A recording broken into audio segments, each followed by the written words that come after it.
live? All right, I believe we are live according to YouTube, and YouTube never lies. Hello, everyone, and welcome to Guessing Secrets, a charity game in the style of Dropout's Dirty Laundry. We are raising money for the Transgender Law Center with the goal of $150,000 by the end of the year. We've got 4 wonderful guests with us today, as always, and each of them has submitted secrets, stories from their past, and nobody is quite sure which one belongs to who. Today, we have a lovely panel of voice actors and crew members all involved with or adjacent to Clutch, a Kobold Story, an audio drama about a bunch of kobolds doing what kobolds do best, which is to say messing things up. Let's meet today's Monster Manual lineup.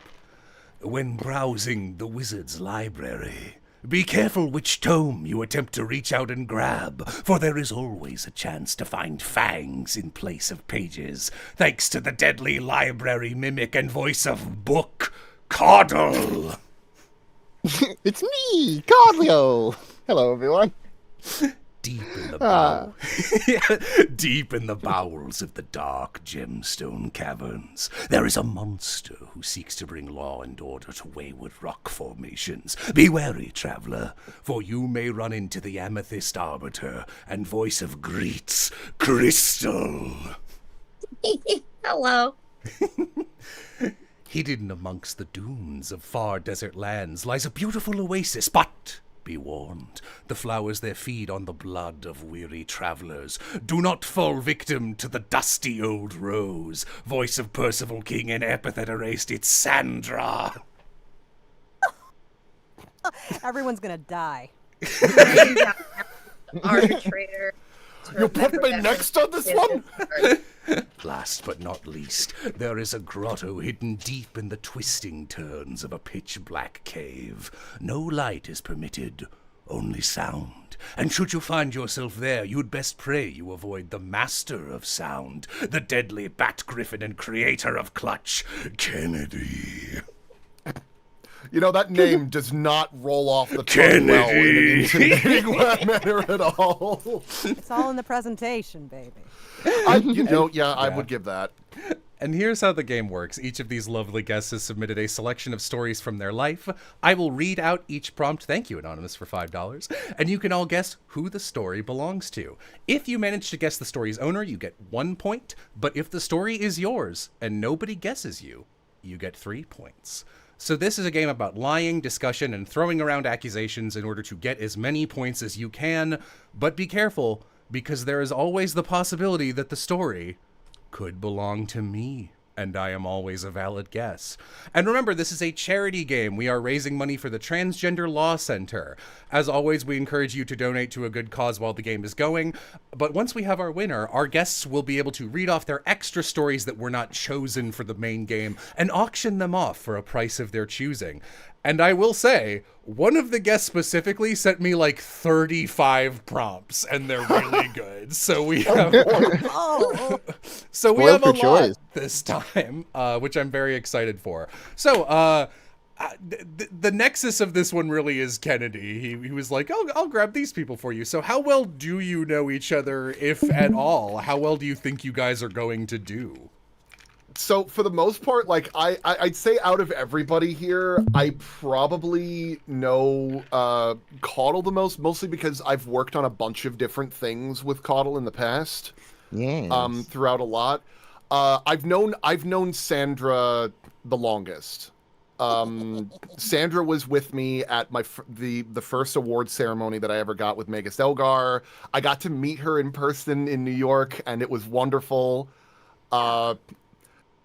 Lost that one, but I didn't care. I was just happy to be there. And I've known Krystal since our Has-Been Hotel days, actually. 2017, almost 8 years. We've almost known each other a decade. That's wild. Right? Wow. It's crazy. Like I think I met you in person at the premiere, yeah. I think so. You were dressed snazzily, I remember. I try. Kennedy's good at dressing snazzy. From my experience. That whole experience was a bit of a blur. I think the one thing that I remembered the most about it was that one of the background animators was showcasing their exhaustive collection of the Penguin pornography, like specifically the one from Batman Returns. I missed every second of that. There were some wild things that happened at that, like when I ran into some people there, but they were all like incredible people. Wild things that happened. I've got some prompts that are exactly that. Why don't we pull up the first one and you guys can try and figure out who it belongs to. So, okay. First prompt. Who is afraid of mascots because Winnie the Pooh decapitated himself in front of them? Ooh. What? I know. I think I know. I think I know. You know this one immediately? Yeah, I do. Do I just say it? No, oh, no. Well, because if you say it, then anyone else can also guess it if you're right, and they'll also get points. So you might want to keep it close to the chest. I'll hold it close to the vest. Yes. How do we vote? How do we vote? At the end of the round, you will deliberate, and then I will go, okay, let's get our votes in, and then we'll go in order. It's going to start with Caudle and go left to right, and then it'll rotate each time. So Caudle will start the first time, then Krystal, then Sandra. Paper list. Okay. I'll make a pen and paper list. Okay, I locked my. cool. You're playing this for real. You guys are getting serious. Should I have pens and locked mine in. papers? I'm It's scared locked now. on in ink. I You don't should have. I don't think you need to keep notes. I don't think it's going to be that intense. Well, Oh. or maybe that's So, just like- what you want us to think. Oh, Maybe. I thought like at the end of everything we have to No, say, no, okay, I at think the first end of one is this each- one, the second. Oh. Like, yeah, discussing will just be for like 1 to 3 minutes, or even less if no one has any accusations or like. We can't ask for like further details or anything like that. It's just the sentence. You can right? you can ask me, but I don't know further details, so you're just gonna have to. Was this like a posit stuff. budget? Like, was this a budget thing? Like a budget Winnie the Pooh thing? Like some carnival or something? I mean, And I think the whole decapitation thing is just to translate to they didn't, as a child, I'm guessing, didn't process that there's a person in that suit.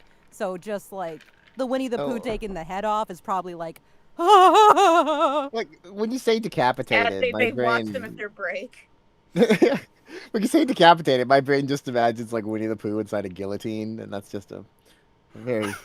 Sorry, you're just making me imagine like he looks straight in your eyes and goes, "Don't look away. This is how you become a man." Bother. he's a man of the people. He wouldn't wind up in the guillotine. When they said he threw it, I didn't know they meant me. I don't regret taking the honey piglet. Drop it on me.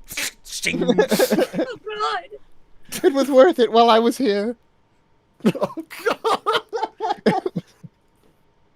I find it difficult to think that it would be Kennedy because, like, I feel like he's kind of, I mean, this is just my impression of him, but he's been so steeped in entertainment and so adjacent to that I don't know if that, it's hard to believe that would be his origin story as to how he got involved into creating all these wonderful works. Like, how do you live with that on your shoulders and then move on to being a creative, knowing that you have a traumatized moment of Winnie the Pooh? So I don't think it's Kennedy. I love Got the the idea wild- that the you wild- think seeing Winnie the Pooh decapitated would be like, I'll never make anything in my life. Like, I mean, am I wrong? That was the day It that was then Magic I died. knew this is what I had to do for the rest of my life. This was my calling. This is someone's villain arc. I'm sorry. Someone's filling up. Oh, thank you, Logger. Sorry. Thank you, Logger Goaties. No, feel free to shout out donators. I'm happy to encourage further donations. Thanks, Logger. You're a sweetheart. Oh boy. On my phone. Honestly, my own feeling would be like there is like a lot of those like state fairs and carnivals and things like that happens a lot in Texas, which is why I would think it'd be something that Krystal would be doing. Oh, that's a fair I point. did That's go a to a good lot of state point. fairs. All right. Why don't we get our votes in for this round? So, Caudle, we're going to start with you and move left to right. So, Caudle, Krystal, Sandra, Kennedy. Caudle, who do you think was traumatized by headless Winnie the Pooh? I think it's Kennedy. Okay. Krystal, I'm gonna go with Sandra. Sandra. Oh. I think with that state fair kind of accusation, I think Krystal's a safe bet. Okay, Kennedy. I think I'm also gonna go with Krystal. All right. Would whoever this story belongs to please give me their impression of Winnie the Pooh getting decapitated? Please reveal yourself. I don't think you understand. You've been at it too long. I need it to go now. There's just not enough honey to go into this mouth of mine. It needs to be the stump, I tell you. Oh. More volume. Mark. More volume of honey. That's one All right, point so- for Caudle. Yeah, tell the story. So, it's kind of weird that like so many of the productions that I'm a part of is so furry adjacent that I have and I'm still working on a crippling phobia of mascot suits and fursuits. So when I want to say I was like 4 years old. It was the first time I was going to get to go to Disney World. My parents got us all together for a road trip to Orlando, and I was excited. But as a child, I had what you would call an overactive imagination, where I was excited to meet Pooh because my mom and dad were saying, oh, you're going to be able to get to meet Pooh, and it's going to be great. And I was bouncing in my seat, elated, really eager for the experience. And then we get there, and Pooh walks over, and he is 6 feet tall, and I was considerably less than that at a younger age. Thankfully, 5'11". my mother did not give birth to me at the same height that I am now. So I was about like 1.5 feet, maybe 2 feet tall, maybe like about 1.5 feet tall by that rate, maybe taller.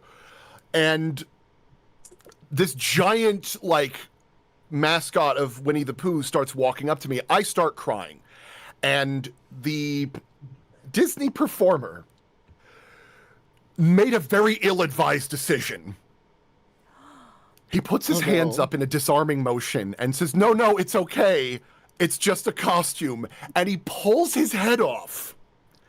And there's like this big dude with a salt and pepper beard, like Santa Claus going out to his chest.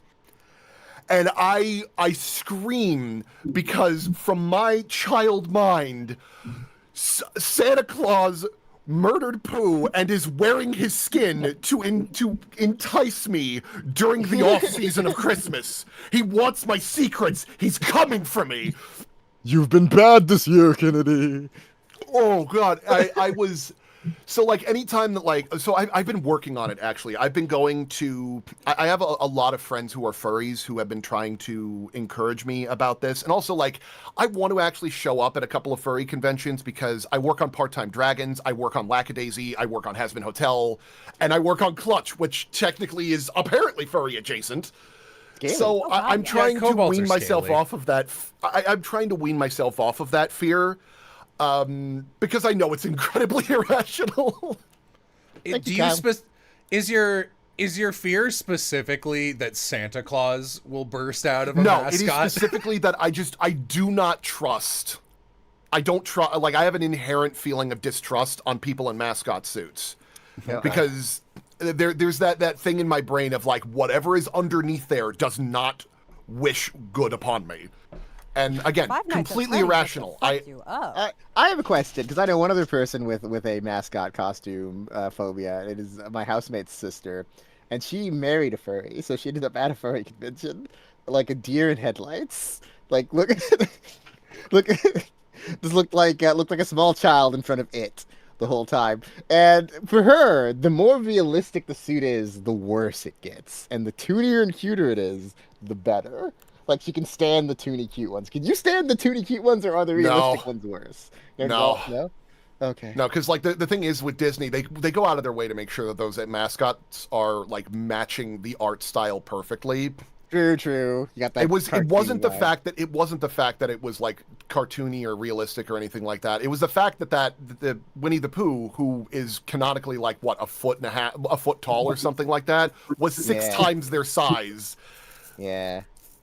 And had like no facial expressions other than the frozen look of corporate mandated appeasement. That is I'm curious though, if you found yourself for some horrid reason, a nightmarish reason, to be donning a mascot, a full body mascot suit, would it be as bad? Would that be the ultimate terror, or it's just You know like what? you're removed from it because you can't witness it yourself, you're inside it? You know, I think at some point in my life, I'm gonna have to find out. I'm just imagining it's like when you put like a piece of bread on the bottom of a cat, because a cat always lands on his feet, and the bread's always put side down. It's like you put Kennedy inside a fursuit to spin like a turbine of fear. Kennedy wakes up in total blackness, hears like the Saw voice, and it's like, Kennedy, you need to look in the mirror. And you look and you're wearing a Winnie the Pooh suit. No! No! I picture the Willem Dafoe Green Goblin mask. It's Gordon. All right. Let's go on to the next one. This is one of my personal favorites. Who drank so much that they learned a foreign language? Well, that just seems like a bad lesson. Isn't God, this Caudle? isn't a PG-13. Hear that, kids out in the audience? Just grab some hooch. You'll learn Drinking Mandarin. is cool. I derive like I'm just imagining. Did they actually learn the language, or did they think they learned it? Was It, it just- Pig Latin? it says they learned Pig learned Latin? it, so I think they actually learned it. So it has to be somebody who drinks enough and slams it down and says, "All right, we're learning Spanish." Well, we know Jello doesn't like alcohol. Yeah, I hate alcoholic beverages. But That's well known. But did I drink enough of them? Was I like, oh, every time I mess up my Spanish lesson, I need to take a shot? Oh, I mean, for all you know, it could have been some of those spoiled lemonades. That is true. There are a lot of alcoholic lemonades. Thank you, Checker Fox. Thank you, Lime Lion. Or maybe like you're in Germany and you're like the only way to truly learn German is Oktoberfest. So you just drink the German language. You know, wouldn't that be cool though if they were getting drunk in Germany for Oktoberfest and they did passively learn fucking German? That would be cool. Like they removed the, I don't even. If alcohol was the route to learning a language, that's just a very unfortunate page towards alcoholism being a positive. I mean, we'd live in It's a a bad much more bilingual world if that were the case. So that would be kind of nice, honestly. It would be. I think the world needs more slurring bilinguals. Yeah, I'm always. I say that every day, man. Verbatim, those exact words. Words to live by. Just you go to an AA meeting and it's just like, hey, my name's David, I'm an alcoholic, and everyone in a different language says like hola David at the same time. Bienvenidos, David. You know what? I got an idea on who it might be in my eyes, but I am shooting in the dark. I am a blind fest. All right. Well, let's shoot our shots then. We're going to be moving over one each time. So, Krystal, you start this one. Who do you think this is? I'm gonna go with Caudle because they said it the first. They had the first comment on it. Other than that, I'm stumped. Okay. Oh. Sandra? I too will go with Caudle for that very sound reasoning because I'm clueless otherwise. Next to Dr. Paper. Kennedy? See. I'm also gonna go with Caudle because this is definitely one, like the things that I have seen like Caudle go through. There are many times where he will take part in something and just veer off in a completely different direction with it. Like, you know what? I'm gonna hyperfixate on this now. All right. Caudle, everyone thinks you're a polyglot drunk. Who do you think? Bilingual. Let's see. Well, I know you're a lawyer, so I'm kind of guessing Sandra. It's like I feel like a lawyer wouldn't drink enough to learn. Krystal's the lawyer. Krystal's the lawyer. Crystal's a lawyer. Unless Yeah, I Sandra feel like isn't Crystal telling wouldn't- us something. Well, Yeah, I We'll feel see like as the game progresses, won't we? no, I feel Story like, for another time. well, my guess is Sandra because I feel like Krystal as a lawyer would be more responsible than that. Oh, okay. I see. I don't just think gotta you know her interject that and just say well. lawyers can drink a fucking lot. True, they can't. You know what? Maybe I want. No, yeah, I'm gonna go with Sandra. All right. Well, will the person who learned the foreign language, can you say it was me or some equivalent in the language you learned? Oui, j'ai honte de dire que c'était moi. Got it. I forgot you knew French. No, I need to hear this story. I need to hear how this is adjacent to. Also, you all think I drink a lot, apparently. Yeah, that's No, that's I 3 don't points think you for drink Krystal. a lot. I don't think you drink a Cheater. lot. I'm I just just a think you cheater, drank that's all. one time Yeah. enough to want to learn another language. Is what happened about 2 years ago. I was at a party and I imbibed a metric F ton, and it was 3 a.m. And now, while imbibing, I was also talking about, I haven't done anything important with my life. What am I? What am I going to leave behind? What am I going to do for the future? And while I did that, I took my phone out, and on Facebook, there was an advertisement for one free French class with Alliance Française in Dallas. And I signed up, and by golly, I at least stick with my drunk decisions. So I went to the class, and it was like, here's one class. Now you can buy a set of classes, and you're already tapped in, so you can cancel now or keep going. And I had already put in the credit card number at the beginning and stuff, and so I stuck with it. And I passed my A1 DELF last year, and I'm starting B1.2 next week. You know, Congrats. And a drunk It's- queen. Let's go. I love I the idea of approve. you waking up hungover one morning, looking down and seeing like a hastily scrawled letter saying, "Hey, this is drunk Krystal. You have French class tomorrow." And you're like, "Well, if No. drunk No. Krystal said it." Oh no, you just wake up and you say, What? "Mon Dieu." What it actually was it when I signed up for the class, the first class, it was via Zoom. So you know how Zoom, when you register for something, it puts it in your calendar. Oh boy. I did forget about it until Zoom, my Google Calendar reminded me, you have introductory French class on Thursday night. And I was like, That sounds like me. I love the idea of like going on a bender like in a movie, and then instead of the cut where like they wake up, Family Guy funny moments, dead posed in an alley with like bags under their eyes, Krystal waking up somewhere. Hello. Sorry. Krystal I watched decided to Krystal chip waking in. up wearing like a beret with a baguette in one hand. She's like, not again. No. Oh man. and then If it wasn't going and to be that is Germany, France is that is my story against drinking to excess, because like I always make some stupid hobby commitment when I get drunk, and it happens once every 10 years. This decade it was French classes, and about 10 years ago it was a silicone mermaid tail, which I mean, that's ended- cool. That is I wore pretty to a pool cool. party God, eventually, like 10 years later. God forbid you go on a bender and wake up French. I love Oh no. Drunk Krystal sounds so cool. I'm so happy for you that you get to Crystal's cohabit a over body here with her. trying to be like, kids, don't repeat my mistakes. And Sandra, you're like, get it, queen. Over it. No, man, Drunk I've like Krystal was No. a mermaid. Drunk No. Krystal can't speak No. French. No. Sandra, you know for a fact that I know multiple drunk Krystals. That is a spectrum. Don't drink, kids. You'll become a French mermaid. Wait. You're selling me on it. You're Again, selling me. you're just killing it with these choices. All right, let's move on to the next one. Being very drunk might also explain this story. I get my 3 points. You do get 3 points. Yeah, I've got the points underneath all your names, just running in a running total. Next prompt. Who fell off a mountain? The Oh, way you said that. Who fell off a mountain? Who's getting a that- little that- silly with it and they fell off a mountain? Just a sitcom stinger music, like, who fell off the mountain? this is why you don't go day drinking on Everest. Were you on Everest, Caudle? I don't have to tell you that.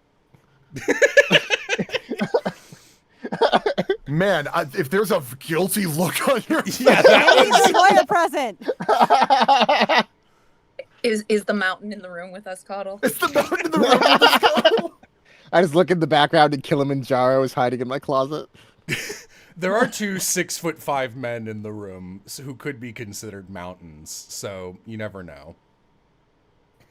I feel like the definition of mountain here is being played at. Like, perhaps it was just like a craggy. Maybe it was like rock climbing Or a and yeah, hill. technically, you fell off the mountain, but you were on a rappel rope and stuff, and you were Or a perfectly steep, or like a steep mound. Yeah, Like My a wheelchair mountain- ramp. steep mound. My mountains of laundry that are clean but yet to be folded, rotten. All right, well, in that case, Sandra, who do you think is a big liar who's trying to talk up falling off of a molehill? Oh, well, I'm liking my goose egg here of not knowing anything about anybody. So I'm gonna throw this out there and go for broke, keep my goose egg, and say it's a red herring and it's one of yours. Brenda. You think it's mine? Yeah. I was talking to you about, I literally just had COVID last week, how it takes me forever to recover from anything. If I fell off a mountain, I would be dead, would be my defense. But I don't really need to defend myself since I don't have a point total, so. This is true. But it could be me, I guess. I mean, I'm going with Sandra. I'm gonna go with you on this one. All right, yeah, if we're formally doing votes, Caudle. I've not got a rock to vote. I think it's you. I'm squinting at you. Squinting. All right, Krystal. I'm gonna go with Caudle just because we're ganging up on him this game. No fair. You're looking up on me. All right, cracks my knuckles. All right, Mountain Faller, can you give me a yodel a hee-hoo to reveal yourself?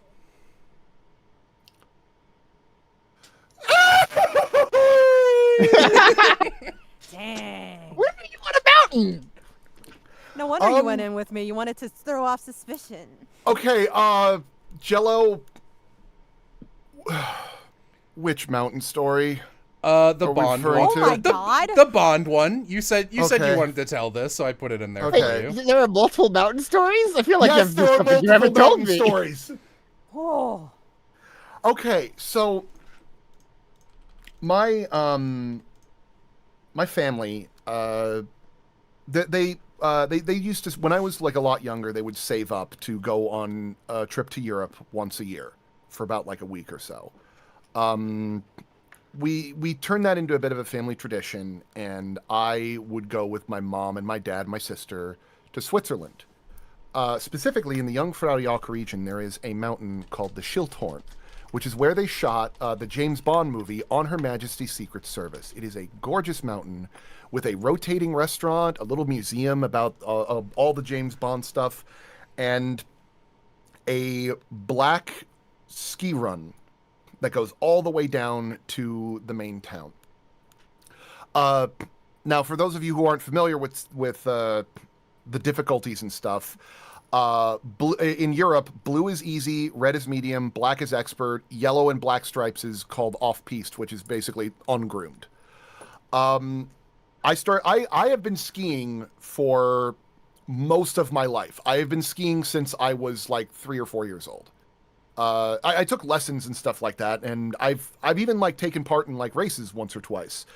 However, that particular run can be very difficult, even for people who are really experienced. And at one point, I caught an edge, and I end up sliding for a very long time, and I could not grab onto anything because it was the conditions of the run were boilerplate. I'm basically like spread out, spread eagle style, just rotating like a puck in curling, and I'm start racing towards the edge of the run. Now, there's a bunch of nets that they usually put up in case something exactly like this happened, but I don't think they were anticipating someone of my girth, as it were, to be barreling through that at 35 to 40 miles an hour. So puncture through that thing like it was made of paper, and I start like barreling towards a cliff. I've been on this run a bunch of times. If I went over that cliff, it is minimum an 800-foot drop. Not super survivable. I mean, there was a lot of packed snow at the bottom, so I'd survive, but I'd break every bone in my body. Is this when you tell us you're secretly dead? So what I end up doing is I see a bunch of like bare rocks because it's, again, the off-piste portion of it, and I'm still sliding. I reach over with my arm all the way back, and I slam my fingers down and nearly break all of my nails as I dig into a rock and just yank my entire body and almost dislocate my arm. I was gonna say, I feel like that would be harder on your fucking shoulder socket than your fingers. Yeah. Yeah. I mean, both hurt. Someone in chat, nothing bad ever happens to the Kennedys. No, what's funny about it is that the funnier part about that story is not what happened to me, where like I just barely survived on the skin of my fingernails, but rather my dad's reaction, who was at the bottom of that run looking up, and he's like, "Man, I'd hate to be that guy." He didn't know it was me until I got, and he's like, he turns to my sister and goes, "Hey, where's Kennedy?" And she like looks and is like, "I think that guy's Kennedy." He goes, "No, he's better at skiing than that." Are you though? I come back down and he goes, "That was you? Shit, I was almost amused by your death." Yeah, good to know that your so dad could scary. watch you die and go, "Blamau, dumbass," about it. I mean, no, my dad would be like very much like the first person to climb up that mountain to grab my battered corpse off of it. But at the same time, he didn't know it was me. I wasn't going to give him shit for that. Jesus. But yeah, that was the time that a James Bond movie set almost killed me. Oh, Wow. And if it, for what it's worth, I have gone back on that run like 2 times since then, and it's been fine. That's brave of you. I would have like stopped skiing. Imagining myself going like, okay, well, at least there's a net. The moment I plowed through the net, I think I'd be like, oh, I'm gonna die. Like, Oh no, there was not a moment where I thought that net was gonna stop me. I was like, like in the back of my head, like part of me was like sobbing of like, this is it, this is how it's gonna go, and I'm like, put me in a pansy, we're doing this. All right. Well, our next prompt is also about ending up in a strange situation. Who wound up at a rave in their pajamas at 2 in the morning? I feel like that's very accessible to most people with the concept Yeah. too. It does say I think it the says real question ended up. is- So like I think it was a surprise. Like they rubbed their eyes and like, oh, I'm at a rave. I think thinking the of, like, real the question Magfest is raves, who and I'm here just like, wears you attended. pajamas? I do not wear pajamas. I feel like Kennedy is the type that has like fancy silk pajamas somewhere, like really fancy ones. I think the pajamas I've got like one set of like has-been hotel pajama, like the lower half pajamas that somebody gifted me. Beyond that, nah. Hmm. You know, maybe Krystal? It's like if you make those decisions to be learning another language while you're drunk, who True, whatever knows what decisions else you're you make. capable of and at the blink of an eye. fair. Just no defense. Just yes, it could Fair. be me. That is Very who fair. it is. People's I'm- fingers. I'm leaning more towards. I'm leaning a little bit more towards Sandra.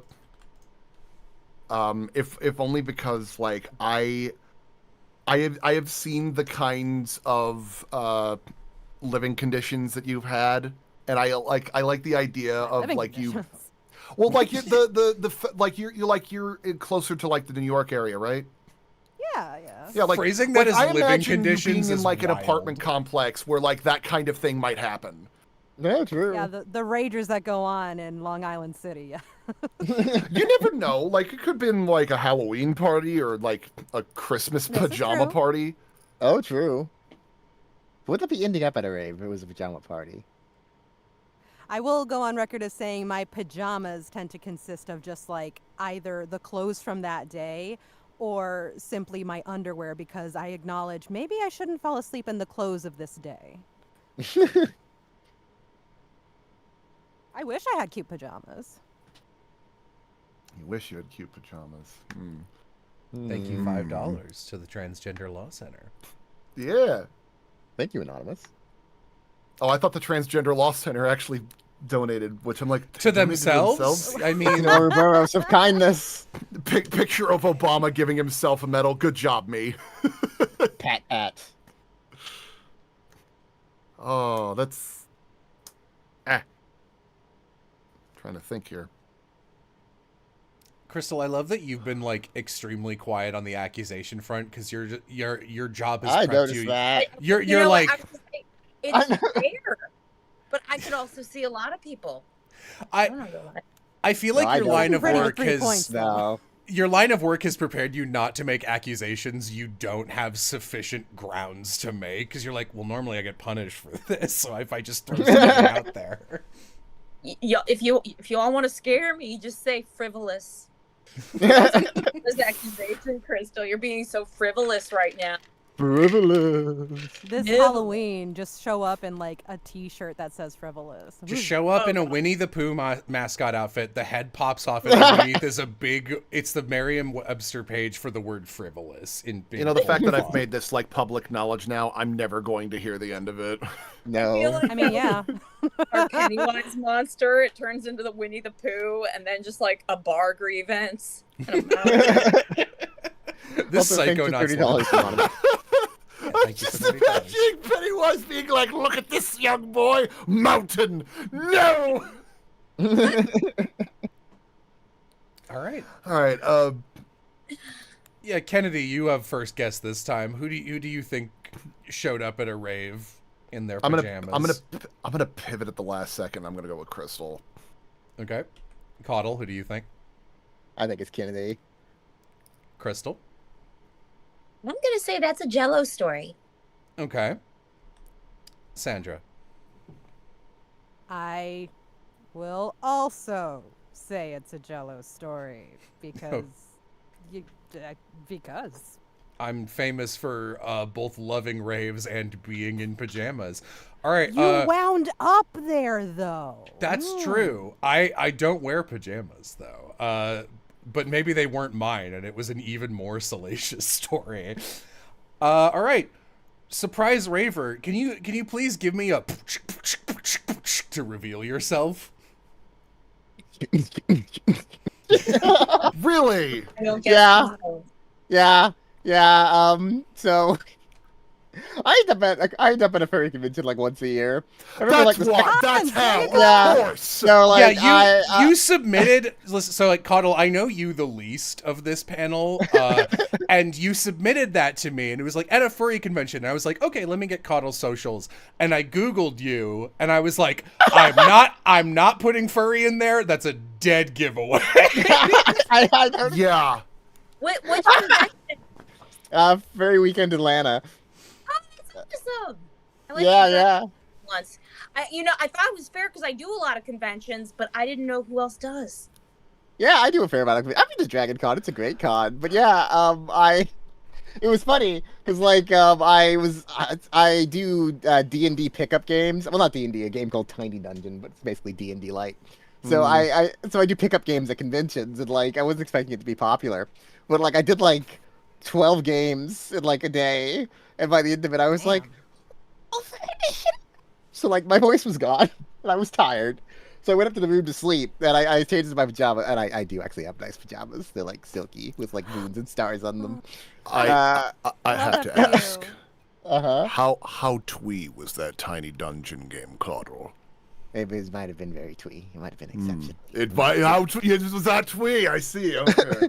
It might have been quite twee. But yeah, I was sleeping and my roommate's like, my roommate comes up and he's like, and so my roommate comes up and he's like, I just ordered pizza. Could you go so we gotta have pizza, whatever. And I'm like, cool. And then the pizza comes like 30 minutes later. He's like, can you go down and get the pizza? And I'm like, I'm not gonna change out of my pajamas to go down to get the pizza. There's someone in like a giant wolf suit with like a chest the size of Texas. No one's going to bat an eye at me in my silky pajamas.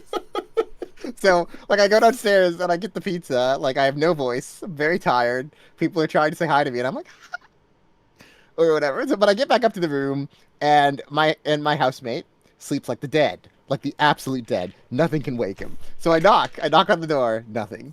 I knock on it longer, nothing. So I'm like, I've got a pizza, and I can't get in the room. So I text our other roommate, like, oh sure, I'm here. I'm here at the rave. And I'm like, can you come up? It's like, sure. And then I wait for like 45 minutes. Text again. No answer. 45 minutes? I'm exaggerating. It's like 20 minutes probably. 5 minutes. That's But like still a nothing little too happens. long. And so I'm like, fine, I'm gonna go find them. So I end up down at the rave in my pajamas, holding a pizza. It's just this time. loud dubstep, dancing furries everywhere. I mean, from what I understand, there are less celebratory stories involving furries and pizza that I've heard in the grapevine. True. Oh. Yeah, very true. We shan't dalliance into that dark valley. But If I imagine a furry eating a pizza, there not to activate Kennedy's mascot phobia again, but I am just picturing at the neck, the head of the fursuit opens up like Pac-Man and just goes and like eats the Why whole are you doing pizza. this to Kennedy? I'm surprised you didn't make a Five Nights at Freddy's reference at that point. I will never do that. The pizza. but See, yes, what threw me off was that I felt like Caudle would be at a rave at 2 a.m. in cute pajamas of On his own purpose. volition, like on purpose. Like I just got that vibe. I know you have an adorable VTuber model. I'm just like, oh, and Aw. like you have a Yay. good vibe, and I'm just like, yay! he wouldn't wind up there. He would choose to go because everyone was having fun. Oh, well, I'm glad I have a good vibe. Aw. I am so the part of this story that's the most unsurprising to me is that you're like, I do have a nice pair of silken pajamas, because you gave this reference image of yourself and like Bo made you look pretty dapper, but like this, because these are monochrome portraits, it's losing a lot of the details of that. But it is like a cute red suit jacket with like the thing around your collar is like a yellow butterfly ring that looks really Yeah. spiffy. And Aw. so hearing that you also have like a nice pair of PJs is deeply unsurprising. Unsurprising. Yeah, like, I will tell you, like, with all of the outfits everybody's being presented here, this is for the picture for reference is the same outfit I wore when I was like teaching at Chapman for like sound design, and it's just like black suit but with a glowy tie. But over here, Caudle like ready to walk down. Walk down the aisle for like a fashion show, pose dramatically, tip his hat, and walk off. Are You there flatter me. While there, holding like- a pizza? furry fashion shows with like a runway where they show off like uniquely made Oh my god. fursuits? 'Cause Oh my god. There's furry drag shows. You've been to one. yeah. furry that- drag show feels obvious to me. I was wondering Yeah. if there was like a specifically like fursuit designer event There where they are- show off stuff. If Okay. there isn't, There then be there is a- surprised. There is a furry fashion zine. It's like the Furs of Color got together and they did a furry fashion zine. It's like kind of neat and kind of urban and streetish. If I had the link, I would put it around. But no, they do love their fashion. They love an excuse to dress up. Cool. All right. Let's go on to this next one. Who had their makeout session filmed and put in a documentary? Oh. Kennedy, I know you've worked on documentaries. Did you just film yourself? You were like, I need this B-roll. Someone make out with Good me. sir, I am on the opposite side of that camera. Thank you very much. But it would be something I would do.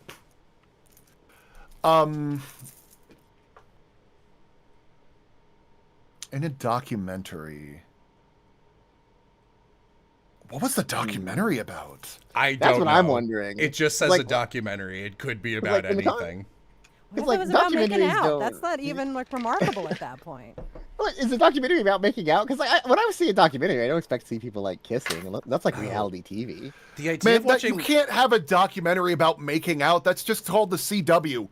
Yeah, imagining like... I'm imagining like a 2-hour, very serious documentary that is just like 80% of the footage is people kissing. I'm like, that might be the most uncomfortable piece of media I can imagine, actually. No, Just staring at that no. nonstop. No, thank you. But it's like Ken Burns style. It's like very serious and straightforward. They've got like a big name, deep voice person doing the narration. Just like, Public displays of affection are the reason why sterility is all the rise in America. Oh, it's just Reefer Madness, but it's like an anti-makeout PSA. It's an anti-makeup.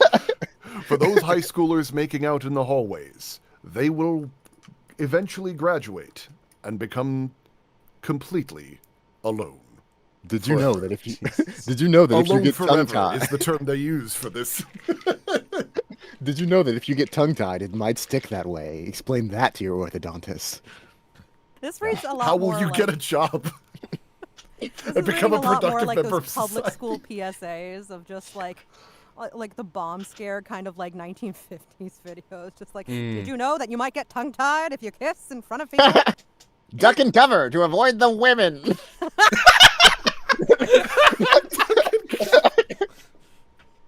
I mean, if it is the 50s, that's basically par for the course. But no, that's hilarious. That's extremely funny.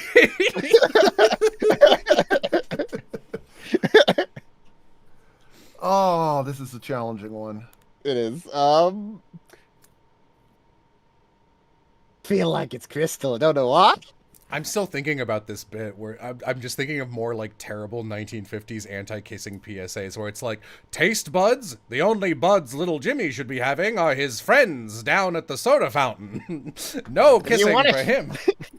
If you want to share your lip gloss, share the tube, not the lips. Here, Bobby, just make sure that you drink the one with the real Coke in it. That you can only live a little for just a short while longer before we realize that might not be a good idea. Some dude bursts into the advertising campaign writers room. He's just like, you guys, let's just reuse loose lip sync ships. We can just keep all the old posters and save so much money. No, they make a new poster and it's just a giant woman kissing the side of a burning ship. Someone's like, why did you... Did you know the tongue is the strongest muscle in the body? You could kill your lover with that. Hey, Michael, why did you insist on commissioning this giant woman making out with a ship? Don't fucking judge me, man. That's why. I just wanted to make this post. Leave me alone. Are you kink shaming me? Are you kink shaming me for my loose lip? All right, so we've done no actual speculation whatsoever. I mean, sometimes the hypotheticals are a lot more fun. I'm torn between like in this particular instance, I'm torn between Sandra and Krystal, if only because like I feel like that is a kind of situation that they might have caught themselves in entirely by accident. Why? Because we're women? No, that is not what I was going to say. I feel Sounds like what you meant. I feel like I am not judging women. I'm judging the French because Krystal knows French and it's French kissing, so it would make sense if it was her. Yeah, see? But you don't know if this happened before or after the French bit. Oh, that's fair. I kind of am willing to say Krystal because I know she's been quiet for like every round, but I feel like this is the least she's spoken. I'm not gonna lie, I was on mute because work called me. I don't even I don't even know what story this is. The story is Or were you just working those hot lips? that would be an absolutely incredible defense if you were just being quiet. I do believe you personally, but the prompt is who had their makeout session filmed and put in a documentary. Ooh. Now with that reaction, I wonder if that's fake or if that's. Because now I'm thinking it's Sandra, but that could just be Estella. You're an actor, so I was working, so what was the prompt again? I really wasn't paying attention. What I- game I- are we I- playing? I don't know why I'm here. Who are you? What planet is this?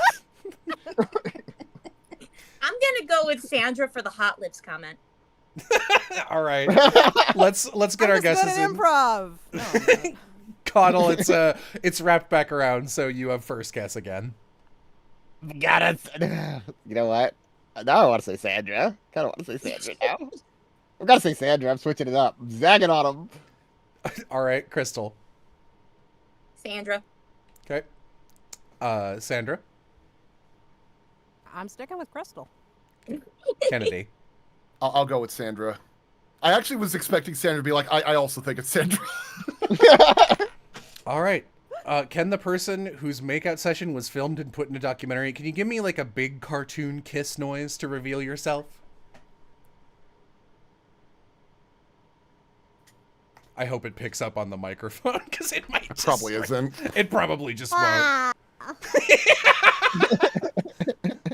Okay, it was Sandra. Yeah. Ah! My instincts were correct. Giving me a I hard still time. I still am gonna just pin it on Kennedy. That was a very odd assumption for you to make for some reason. I don't know why. I just assumed that. Look. The thing is that I have never gone into public displays of affection. It's not a thing that I like to do. I prefer doing it in private. And I know if that happened to Caudle, he would die on the spot. Oh yeah, I would evaporate like a Thanos stamp. I would. Well, you see, Sandra, I know your living conditions. You live in New York, a place where people get kissed. Presumption coming from Kennedy's side of the couch. I just gotta No, say, he knows I where don't- I live. He thinks I don't I'm know, promiscuous. I don't know anyone here except for Kennedy, really. But my first thought is saying, "Oh, I know you're a thought." So I would never say that. Damn. I will not take such blasphemy. All right, tell us the story, Sandra. Yeah. So this goes a little. I can't even remember how far back exactly, but in New York we have this very long-standing arcade down in Chinatown. It's called Chinatown Fair, and since I was in like college, from I think about my sophomore year onward, it was a spot that when we were just going to hang out on the weekend, a bunch of my friends and I would go and we would hang out. It's not hugely special. It wasn't hugely special in any particular way beyond like, yeah, they had the skee ball, they had fighting games, they had the rhythm games, they had the Guitar Hero. And we're talking maybe like, I'm going to just estimate 10 or so years ago, maybe a little less. And, just having good old college fun time after going out to have a meal and having some drinks around Chinatown. And we just chill. We were all gamers, so we would just chill at Chinatown Fair. And at some point in that history, it became endangered of being closed because they could not renew the lease, I don't think. Rents were getting high, as they do in New York. So it was becoming very challenging. So we were hearing the buzz about, they're going to close down Chinatown Fair, and we were all, pretty sad about that. But, we had some time, and people were, like, raising awareness, and, like, they were writing on the closed gate, like, when a store brings down its metal gate for the night. There were so many, like messages of positivity and hope for the place, and nobody wanted to see it close.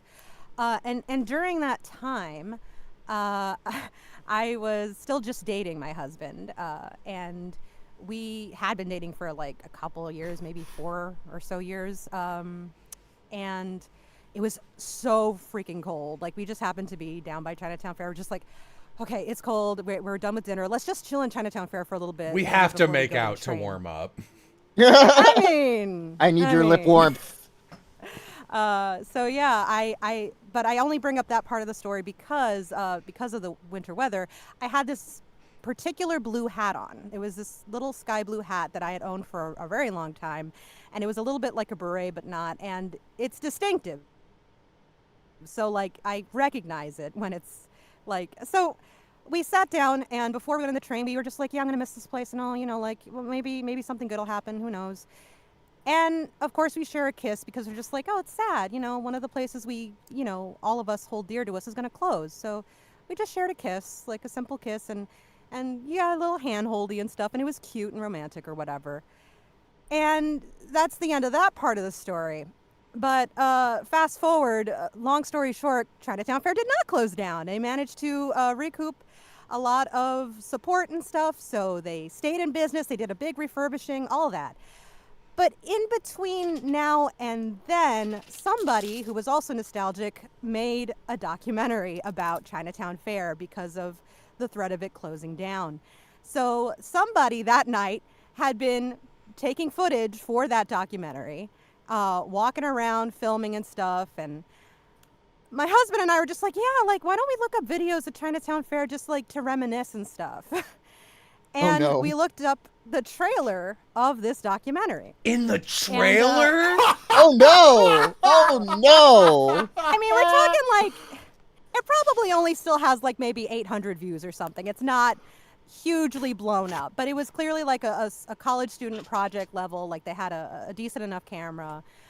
It was polished enough. And we're watching, and we get to the end of the trailer where they like do the splash of like the title of the documentary and like when the date to expect it.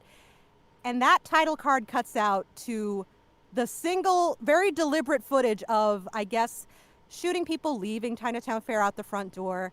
And in the bottom right-hand corner, I see my husband and what could only be my very distinctive sky blue hat as we lean in and kiss each other. And it's very obvious they queued it up to be like, look at the fond memories people have to leave behind. Like, look at this couple. They're sharing this very tender moment in what is going to soon be closed. And I'm like, what the hell? Who was filming? I didn't see a camera. I signed no release. I'm just, honestly, I really thought that story was going to be one of those, like, let's save the community center gang type of documentaries. No, it was just like reflective. It was like, I don't think it was like resigned to the fact that it was going to close, but it was more like, hey guys, this is what Chinatown Fair is about. This is the history. And just in the trailer, they were like, I guess trying to tug at the heartstrings because at the end it's just that shot. And I'm thinking maybe they didn't notice it and it's just there by accident. But it's like, it's so obvious that they used it because we were kissing in the shot. That is amazing. That's an incredible story. That just means you're a really good kisser. Like, now there's evidence of it forever. I guess. Oh my god. That's really funny. All right, I'll move on to the next one. Who ditched school to see a dinosaur? Caudle. That's a Kennedy. I'm going. Kobold? Oh wait! Oh yes, it is Kennedy. Yes. I kind of think it's either Kennedy or Jello. That's my thought. Look, man. Like, Caudle, you know that I have one person in my life who would absolutely do that. I would not steal his thunder. Was that what Wait you a minute. were Is it the guy that was the raptor when we did the D&D, like the cabin in the woods one? The fellow with long hair. Yeah. Yeah. My roommate's a big dinosaur guy. I'm not taking that story for myself. It seems like that would hint to the fact that since you live with him, How you long may have you also been- how be long a have you good been friends dinosaur with him? guy. Yeah, exactly. I have been friends with him for about 8 or 9 years, and I've been out of college. I've been out of school entirely for much longer than that.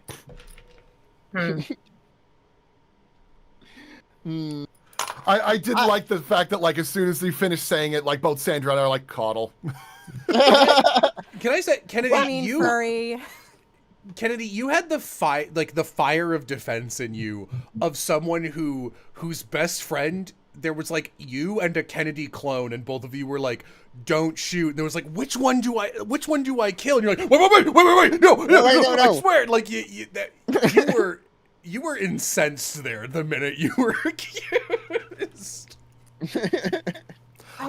Chat, you know exactly the person I'm talking about. Back me up here. Chat, don't Google the help trailer. now. Chat, don't Google the trailer of Sandra making out. That's very weird. No!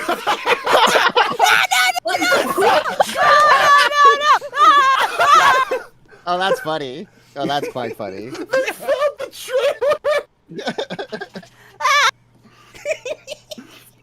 Oh no. No! Quick, You can, like- Sandra, bring up the mascot story to distract them. Winnie the Pooh! God. So who likes dinosaurs? Okay, I have such little to go on, but for some reason, I remember, like an epiphany, it popped up in my brain again. Back when we were doing Magus Elgar, there was this part in one of the early episodes where there were dino nuggies that had grown Nugget to the raptors. size. Yes, the nugget. They had grown to the size of full dinosaurs, and it was such a cute, elaborate bit. And that is my only basis for saying it's Kennedy, because I feel like, yeah, Dino Nuggies is an easy trope to throw into something, but it felt lovingly crafted. I think Kennedy really likes dinosaurs. You know, you might be convinced. I feel like this might be a Jello story. I don't know why. I feel like Kennedy objected so vehemently, and he does have that friend. He does. But I'm like, are you friends with that man because you are also a dino freak? Or I'm dino neutral. Kennedy, do you have a Dino microwave? neutral. Dino neutral. I'm dino Dino agnostic. neutral. Kennedy, real quick, do you have a fan or a microwave going next to your mic? Because it is picking up a little, and I only bring it up because it means your Fugi is always mouth open, Yeah, I don't know what the deal. I don't know what the deal is with it. I think it's just because it's really sensitive. Maybe it's because I have this compressor on my microphone. Give me a second. I'm gonna turn it off. Are you making dino nuggets? Are you making dino nuggets? It might also right be now? that I've got the. Are the dino nuggets in the room with us right now? Oh, I see what happened here. Maybe we were all the dino nuggets the whole time. Okay, is this a little bit better? Yeah, I think so. I think that's. Yeah, your mouth is closed. Yeah, okay. This is cutting out whatever that background noise is. Yeah, I don't mind the audio too much. It's just the visual of going is a little distracting. I get it. I think it's just because my air conditioner just turned on. Yeah. But yeah, I increase the I decrease the sensitivity on the microphone thing, so that should work now. Yay. All right. Dino neutral. You know what? I feel like maybe everyone's guessing. Everyone's guessing the two, the two dudes who are not me. So am I being sexist? Girls could be dinosaurs. Look, women love making out and getting filmed doing it, and men love dinosaurs. That's the two genders. Obviously, the two genders. Making out on a wharf and dinosaurs. And non-binary people love dinosaurs when they make out. These are the rules. See, my reasoning is that I've never known Krystal to be really into dinosaurs, or it's not been brought up very much, and same thing with Sandra. But I have known some of the things that you have done out of enthusiasm at once or twice, Caudle. So I had thought it would be you. At the same time, you don't seem like the kind of person that would cut school. Krystal seems like the kind of person that would cut school. You know what? I do get that vague energy from Me? I feel like that there would be you would be the kind of person that somebody would say, hey, there's this really cool opportunity happening down the road or whatever, and you'd be like, bet, let's do this. My law license begs to differ. I'm talking high school or middle school, man. And also lawyers know how to break the law. It's like an expert at breaking the law. So, this would be nothing. You can be. You look at it, you're like, by my metric, I'm bulletproof in this situation. There is a dinosaur. All right, I'm at the point now that I'm thinking about it more. For me, it's either Jello or Krystal. For me, well, I'll wait till we do the roll call. All right, yeah, we'll do our real calls. Krystal, it starts with you this time. So who do you think ditched school to see a dinosaur? Thank you, Mello. Kennedy. Is that Kennedy? Yeah, I'm going with Kennedy. Wait, right. wait. Oh. No, I'm going with Kennedy. It was between Kennedy and Caudle. But I don't know Caudle well enough. But I feel like Kennedy would, and then deny it, and then start throwing people under the bus. That's you. All right. Sandra, who do you think? I feel like someone who skis is daring enough to be like, life is short, fuck school, I want to go see a dinosaur. And again, it was a very lovingly crafted episode of Dino Nuggies. So I am going to say, hey, listen to Magus Elgar. It's really good. I'm going to say Kennedy. Right. Oh, thank you for the plug.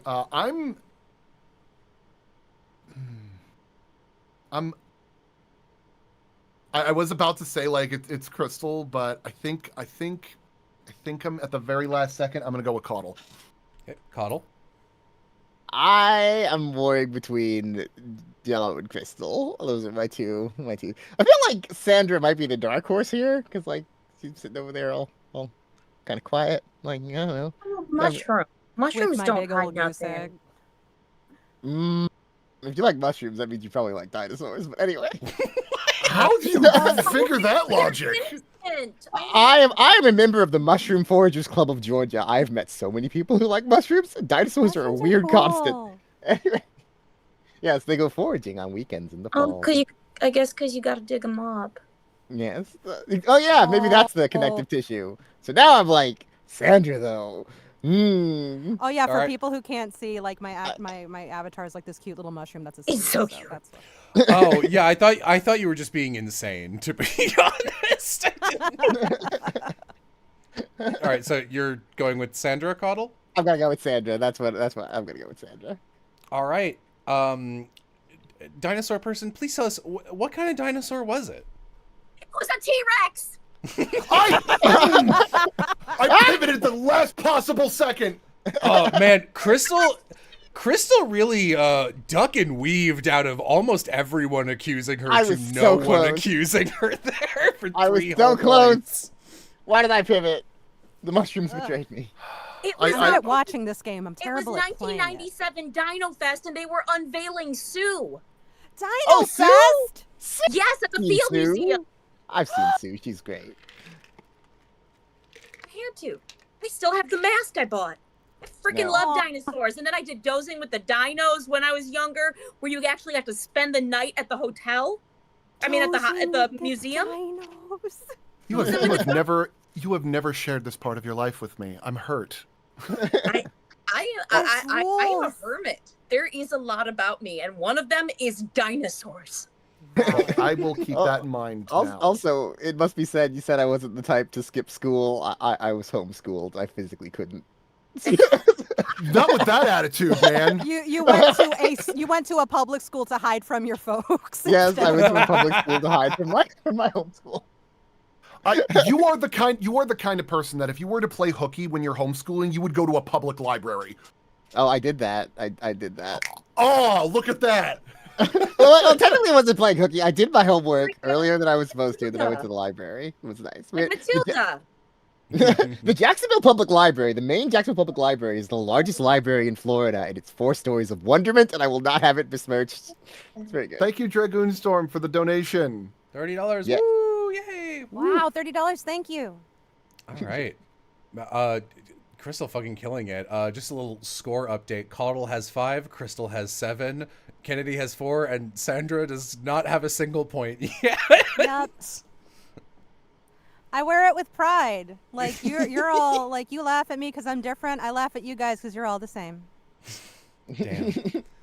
All right. Next prompt. Who gave Adam Sandler the idea for the movie Click? What? Bullshit. Yeah, just the sixth option. No one. This is made up. No. You know, you could I bet totally you'd like to do think that. you Of like, gave yeah, him the some of these are. idea. This is one's a made-up story. Now that seems like a Jello story, but that's just. I have not met Adam Sandler. My mom has, though. I hear he's Oh, see, nice. that's connective tissue. That's connective tissue. But I Did feel your like did your mom narc on your premise to Adam Sandler? Yeah, my mom was like, my son has this great idea for a movie, Mr. Sandler. Did Adam Sandler ever live in New York? Maybe. I'm sure he's He been did there. shoot. He did shoot 1 or 2 movies in New York. There's connective tissue for Sandra. I feel like Kennedy seems I like love someone how who's met famous nobody here people. knows me really, and like Except the 1st you're thing from everyone New latches York. onto, I'm from New York. Ah, New York. I will say that I've never even watched Click, so there's that. And I think about the only Adam Is Sandler it movie out I of have spite seen. because he stole your idea?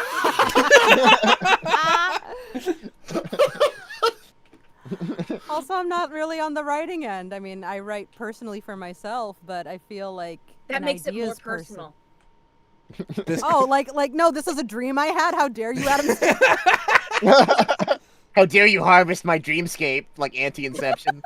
His secret powers leaping into people's dreams and harvesting. He stole my dream journal.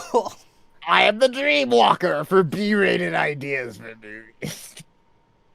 Thank you, No Pity Kitty, for 40 Norwegian kroner. I like your kitty avatar. It's very cute. Unikitty. Anyway.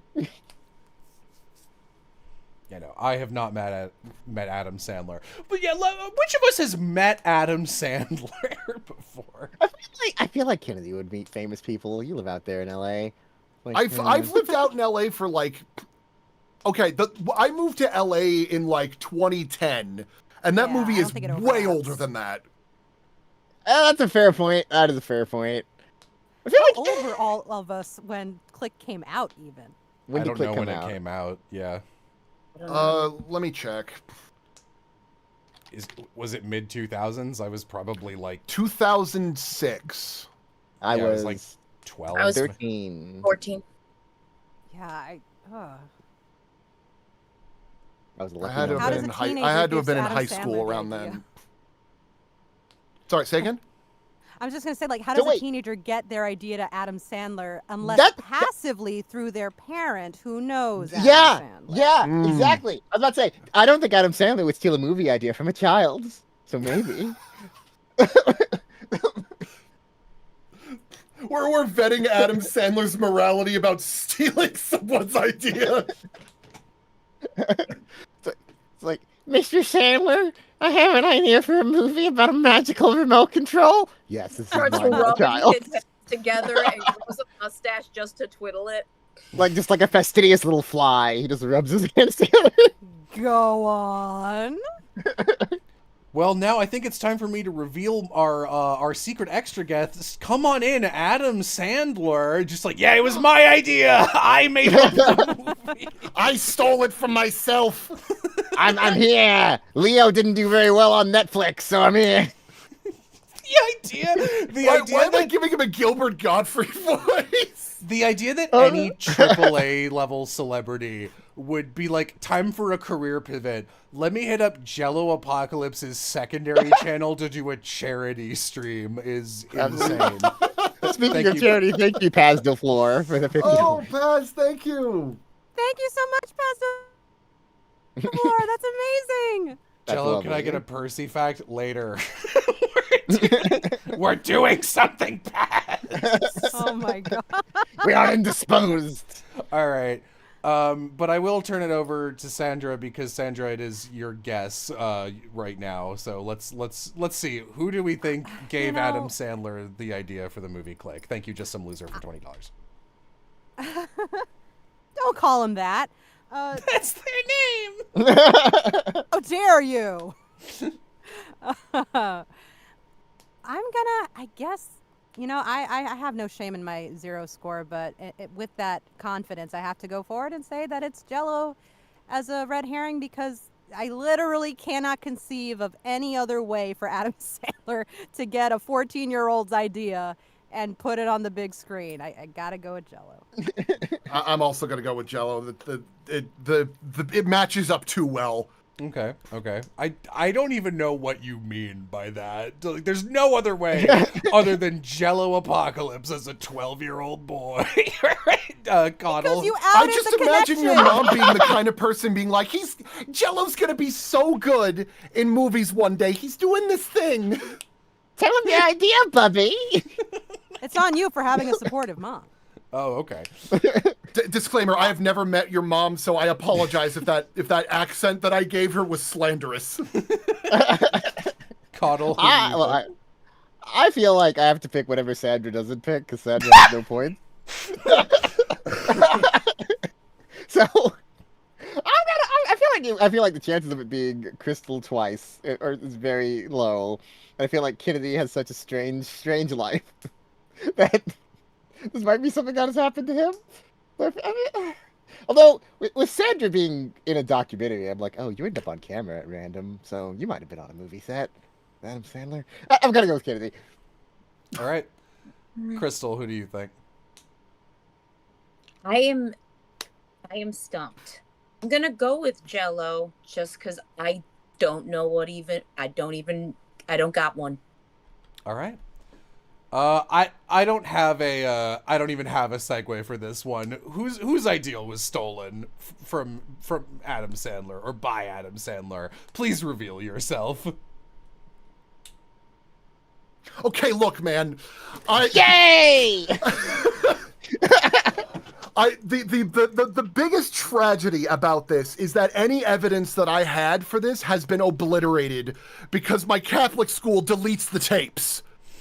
Like That is story. a That sentence creates and a more half. questions. All right, so The Catholics, of course. this is going to require a lot of setup here. Yeah. So I was in a television production class in high school. It was one of the few electives that the school gave us that wasn't like literary magazine or like poetry or religious studies. I was in all except for the religious studies one. And I was very good at the TV production one because they would actually let us come up with ideas for PSAs, for commercials, for little joke things, just to get the experience of working on cinematography and stuff. And one of my earliest ideas when I was a sophomore in high school was a fake commercial for the Universal Life Remote, where you could stop time, you can rewind things, you can mute things, and control reality and all that stuff with that. It was like, you know, the kind of thing that a high schooler would come up with. It wasn't something that it's not something that, like, I'm too broken up about losing. Cut to my first job. I worked at a movie theater in Boca Raton called Movico.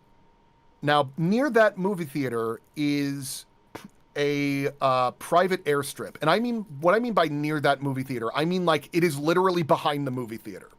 So it was a very common place for celebrities to show up so they can watch movies and not get bothered. Like Michael Jackson showed up at one point, I wasn't allowed to look at him because they had like a bunch of rules about that. Michael Jordan showed up one time, and at one point, I was on my break. And during my break, there was an arcade inside that movie theater where they had Dance Dance Revolution Extreme. And I would play it just to, you know, burn some calories and because I really liked the game. And at one point, Adam Sandler walks up with his mom when they were just about to go see the Tom Cruise War of the Worlds movie. He asks to step in, and I said, absolutely. And we play, and he's actually not that bad at that game. I DDR'd with Adam Sandler, yes. So after we played the game, and I was like, you know, it was like, I try not to, like, get all, like, fanboyish about those kinds of things with celebrities because they're people too. So I'm like, it was really nice hanging out with you. I really hope you enjoy your movie. I'm actually hoping to get into movies one day myself. He goes, oh, that's great. Have you made anything yet? And I told him about my Universal Life Remote thing that I had finished editing and putting on the PSA thing. And he goes, well, hey man, wherever it goes, good luck to you on it. And that was that. A year and a half later,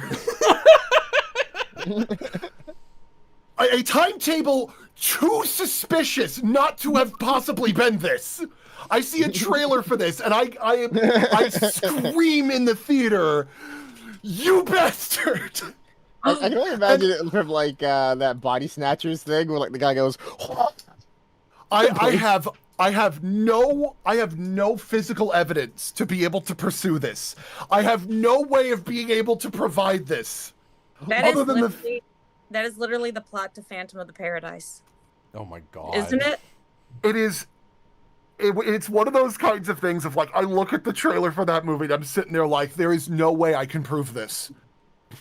There is nothing. that would happen. There is a chance that all he would have to say in court was, I've never even been to a movie theater in Boca Raton, and that would be it. I've never even been to a movie theater. I don't know what movies are. So it isn't so much that he stole it as it is you served it up on a silver platter for him. I mentioned it in passing. No Did you pity kitty, thank you. NDA? Did I make? I was 15, man. 15-year-olds are the best people to steal ideas from. They never make you. They Oh. never I sign didn't know what an NDAs. I didn't know what an NDA was till I was like 23. No you pity again. kitty, thank you so much for the 200 Oh my donation. God. I don't know what currency that is, but oh my god, thank you. Norwegian Yes, kroners. And thank you, Oh. Kale. Parian? I don't know. Kale, you're the best leafy green. That's an Kale is opinion you're good. having. Oh, it's 20 USD. Still, thank you. That was awesome. Yeah, Oh, we appreciate jeez. any and all donations. You guys are awesome, seriously. All right. I like I'm that sorry, Caudle at the Kennedy. very last possible second pivoted, and that was Yeah, enough. you almost got away with that, but Caudle. I'm I like, almost yeah. did. I'm like, your life is so strange, and you're such a writerly person that I wouldn't be surprised if one of your little popcorn machine ideas spilled onto Adam Sandler. Oh God. Thank you, Anonymous, for $5. You sound exhausted from reliving that. I am so sorry for I look, man. There are two things that I crash out over in my life, and that is this Adam Sandler story, which nobody believes whenever I tell it, and just Cars. The more I talk about Cars, the angrier I get about it. It's The No, movie oh, or God. the concept? Movie or the the movie, the Okay. movie, No. specifically No. the Pixar movie Cars. I need to No. maintain that. No, you don't understand. I was doing Disney tier lists in a Discord I'm in, and someone gave me the most out of pocket Disney tier list where like Cars 2 was an S tier and like The Incredibles was an F. They're And like fucking I around. stopped. Who's in your No, street? They're- I talked to them afterwards. I was like, I didn't want. I'm not the kind of person to be like, justify this to me right now. Like I like to be like, but I was like, really? I was like, really though, really. Who's like in your they talk- Discord? Armand White? I hope they're not watching. I respect your tier list person who gave me this tier. But The Incredibles in F and Cars 2 in S. Really? Illustrations. Thank you for 50. Sorry. No Not even worries. the original. Oh, Cars that's too. my housemate. Thank you. She lives with me. $50. Goodness. God, am I gonna have to put the Cars thing as like if someone wants to know about that at the end of this because somebody's asking about you what's have- wrong with Cars? You have so many better stories than a I beef do. with Well, Cars, so- unquestionably, I do. Oh man. Also, Oh wait, if you they- want to torture? Continue. I was just gonna say, if my chat wants someone to be mad about Cars, they can ask me at any point. I also hate No. that movie. So Oh, like- You Here's have how we you have torture- a whole video about it, man. Like, No, I've here's never how we seen torture Kennedy any and of the Jello. Cars franchise. I've yet to see it. We just put you two in a room together and just play Life is the Highway at top volume for 5 hours. I have you know seen that. Doc Hollywood? Yeah, it is. It is Doc Hollywood. It is the same movie. Anyway, yeah. Let's go to the next one. Who has 5 half sisters from different mothers?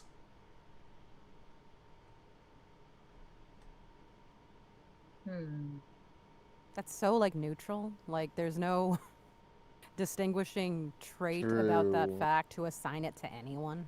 How many No, siblings do you yeah. all have? I'm an No, old but- Wait. child. Wait, 5 half-sisters from different So connected by Mother. their dad. connect I by their assume. dad. So, in other words, whose dad's a player?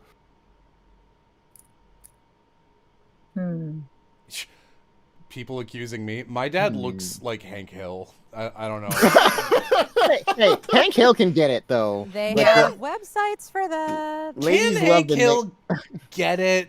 Like, ladies love the negabutt. The lack of the I was complete gonna lack of say, teeth. he famously has an anti-butt. I don't know about I don't know the status of my dad's butt, but the rest of him. The only looks like thing Hank Hill. I would find myself to be getting any would be the extra sales for propane and propane accessories. Yeah, I have one sister. Who was the One sister. person who was the person, Jello, who submitted like a ton? Didn't you? Well, I guess that was said before the show. Somebody submitted like a shit ton. It was Kennedy. I'll just tell you it was Kennedy. Kennedy shared a feeling. shit. I That's feel why I like was this is like one of the those Adam ones Sandler that thing. like you're scraping the bottom of the barrel. So I don't think it's Kennedy All because right, he hang had on. just a flush of them. Hang on. And if yeah, Hey, Caudle. Uh-huh. I've got one sister. How many sisters do you have? I've noticed you've been very quiet about that. Well, I have 5 sisters. He said plural. Get him. what are we doing? The prompt is who has 5 half sisters. Let's all go around the room and see who has siblings. It's like, I've been nothing. I've got my answer. Yeah, I mean, Unless you no, want to say I something, see. Krystal. I got 2. all right. I mean, Kennedy, you no sound half sisters they have. you sound ready, Kennedy. So why not go for it? It's you first. Based on the amount of times I have heard like stories on the ether of like my sister did this thing today, I'm going with Caudle. Caudle, who do you think? I think it's Sandra. I am an only child. Well, maybe you're not counting half siblings. All right, Krystal, who do you think? So I'm gonna go back to bullying Caudle. Caudle. No, don't bully me. Don't Don't bully bully you. me. I feel like that's maybe a good call this time around. Sandra, who do you think it was? Yes, I'm gonna go with Caudle. This question, and it's not even his fault. Just this question is just out there, man. Like, I wonder. All right, well, Caudle, who has 5 half sisters from different mothers? That's me. I've got 6 sisters. 2 whole sisters. Ah, that was the loop 5 then. half sisters. Yeah.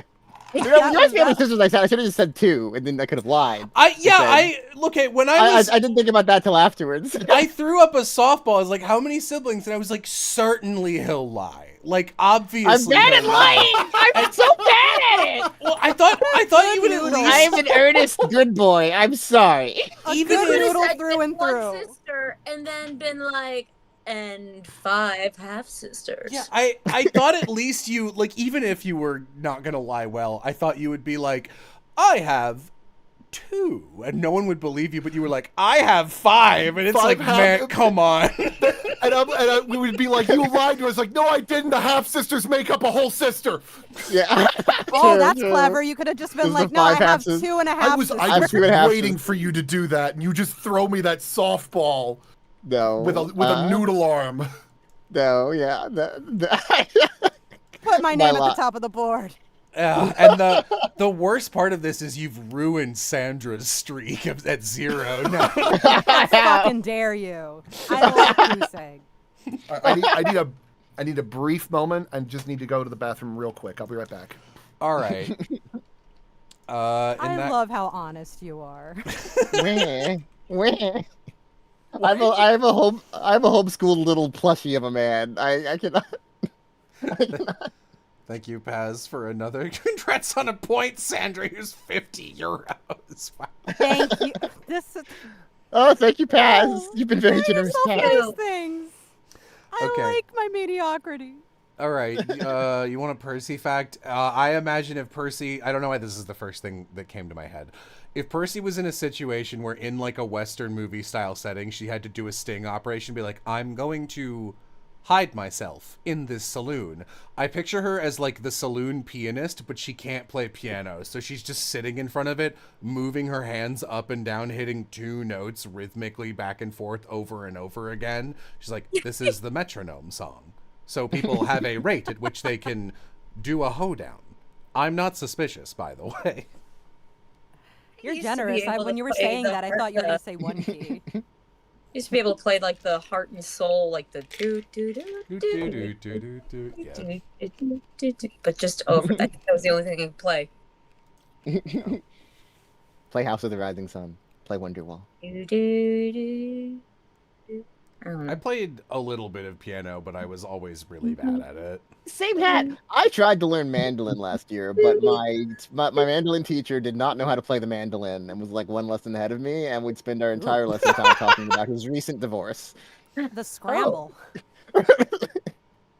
I Rushing spent to a get your year. lesson done so that you could be a step ahead of the student. No, think about it, because I wanted to learn sheet music for mandolin, but he wanted to do tablature because he did guitar and he could read it more easily. It's like I was over here teaching myself to read sheet music for mandolin. It's like, hey, teach! I came in and did this, and he'd like try to do it. I was like, wait a minute. Sorry, were you like $100 a paying for month, this service? Or... Yeah, $100 a month. I spent like $1,000 over the course of 10 months to try to learn mandolin. And like he would spend whole lessons talking to me about his divorce. He'd be like, "Oh, our time is up," and I'd be like, "I didn't touch my strings. I didn't touch them once." Like, did I miss an entry or something? Oh no! I was just ranting. I tried to learn mandolin like a year or two ago, and like my mandolin teacher didn't actually know how to play mandolin. He was like one lesson ahead of me, and he would just spend the entire lesson time talking about his recent divorce. This Jesus came up Christ. unprompted? Yeah. Well, pretty much. Jello said he played piano, so I was Music. like, "Oh, that reminds me of a bone I have to pick." I have a mini rant. You've activated. Let's. Hey, Now- for what it's worth, I'm overdue to get lessons on my tamburica that I got from my Croatian friend. I need to learn how to play some kind of instrument at some point. Ooh, you do great with a harmonica. Just like this. I actually do. I actually can play a little bit of harmonica. Not much. No, that's but- great because you're a giant person and it's a tiny instrument and it's fantastic. Thank you, Crystal Clear, for Man, the $20. freaking- Thank you, Crystal. All right, next one up.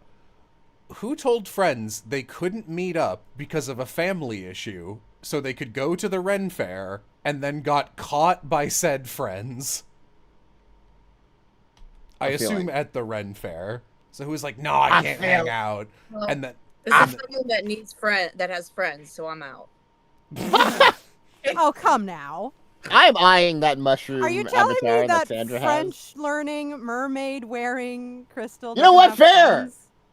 You own a I'm gonna- mermaid tail. That's Ren Fair energy. You know, We're- you know how much time it takes to learn French and learn how to swim in a mermaid tail without sinking to the bottom? I ain't got time for humans. I have Oh, a cat. Okay, that's a good point. No. We're going about this the wrong way. Who here has that kind of introverted energy to make up that kind of thing? Assuming that their friends would not be going to the Ren Fair. you don't listen as an introvert. You don't make up. No, I can't go out. Sorry, guys, I have a family issue right now. I can't go out. So you can go out to a different event in public. Oh, that's very true. I feel like I'm leading Crystal words because you just got that Ren Fair energy to you.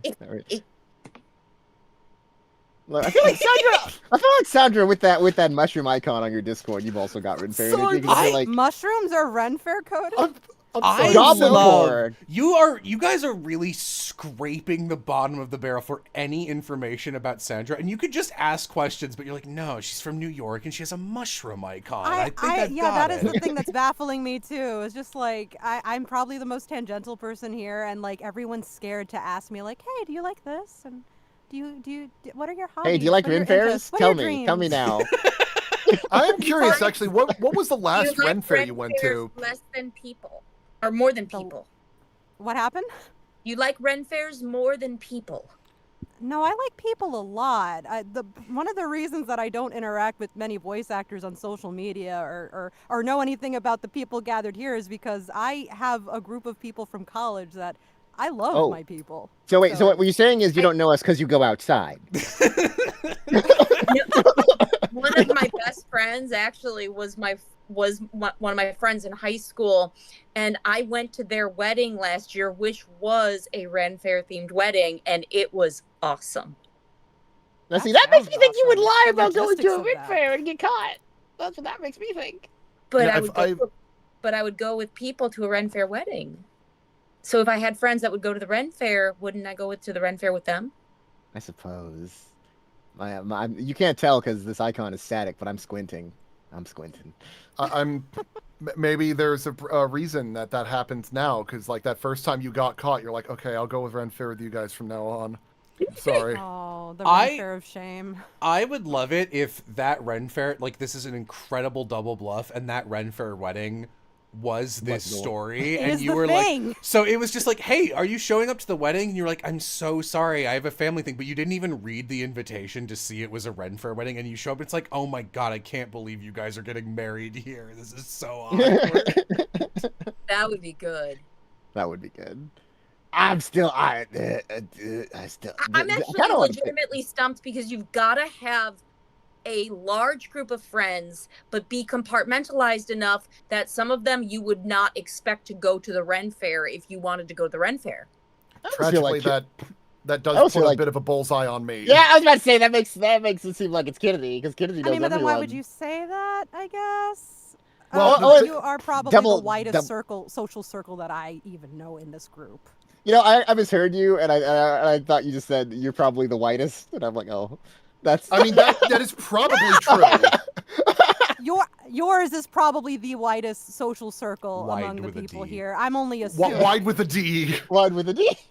Wide with a D. I mean, by the fact that the control group is much larger, that also might be true of it being white with a T. But Oh God. no, I've gone to Ren fairs a couple of times. Like I think like I have this one habit that I'll go to a Ren fair and there's this one lady that does tarot card readings, and like Ooh. I'll do like one reading a year with her because she's a nice lady. I have Nice. only been to a Ren Fair one time. Was it that one time? No. Is that happened. why you go back? That's the one time. Bad Is this the memory. Jello Is story? that why you don't? Go? I have several stories from that day, but none of them are this one. Hmm. Are you lying? I am I'm not. lying, Krystal. Are I you a don't good know. liar? I am a good liar because I never ever lie, and part of the reason is because I have one of those voices that like I will just say, I can just like say facts that are completely made up, and I don't mean like here's a fact about me. I mean like I'll make up a fact about life.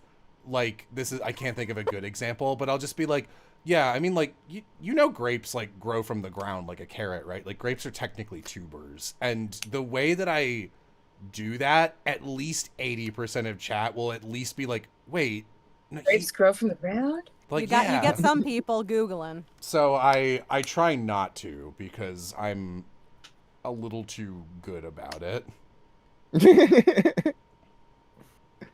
Man, I feel like Kennedy would just tell people he's going to the Ren Fair. I don't feel like he would use subterfuge. I am kind of a straight shooter.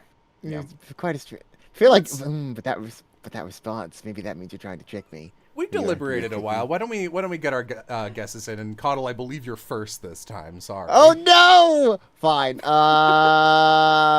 Krystal or Sandra, eeny meeny miny mo, pick a bunny by the toe. Krystal. All right. Crystal, who do you Yeah. think? Okay, I'm torn. I would say initially Kennedy because you strike me as someone who would go to a Ren fair, but you're also very welcoming towards me all the time, and so you seem like a more the merrier kind of person. And then there's Sandra, who I have not met before this, and I really like you, and I want you to be someone that would go to a Ren fair because then I'd like you even more. I'm gonna go with Sandra. Aw. I love. Oh, I that's would. a cool compliment. I love this story for you. It's such a funny reason to accuse someone. That is a cool thing to say. Like, I just want this to be Ren you fair because you're cool. people. All right. Because then that means that one day we could go together. We should all go together. I'm Sandra, sorry, I'm such a city locked person. Sandra, how Okay, about this- you? Okay. I was tempted with Kennedy because, like I said, a broad social circle, so it would make sense to cut some people out. Like, who knows why? But also, what was said. Okay. I'm gonna say Krystal, just because, like, a fan of Ren Fair. Like, maybe something happened along the path, along the way. All right, Kennedy. The real I've- adventures of friends we exclude on the way. Crystal, you've The friends we didn't unfortunately make. scrambled some of my plans because I was at the point where like I was on the fence of who it might have been. But if we ended up all picking Krystal, I had the opportunity to pick you so that if it was Sandra, she'd at least get some points because she deserved them. but I will maintain. I'm I going to go don't with need Krystal. anyone's pity. I like It's not. It is not. It is not a pity I thing. literally like watching this game, and I think my performance here is exemplary of the fact that I like to spectate this game on Dropout rather than play it. Buy Dropout, guys. It's worth it. It is. I will go with Krystal in this instance. All right. Ren Fair goer, will you please give me any sort of Ren Fair, like, wizardry, swords and spells kind of cry out, a huzzah, a zounds, anything to reveal yourself at the Ren Fair? Huzzah to my tipper! I do it! The mushroom! The mushroom!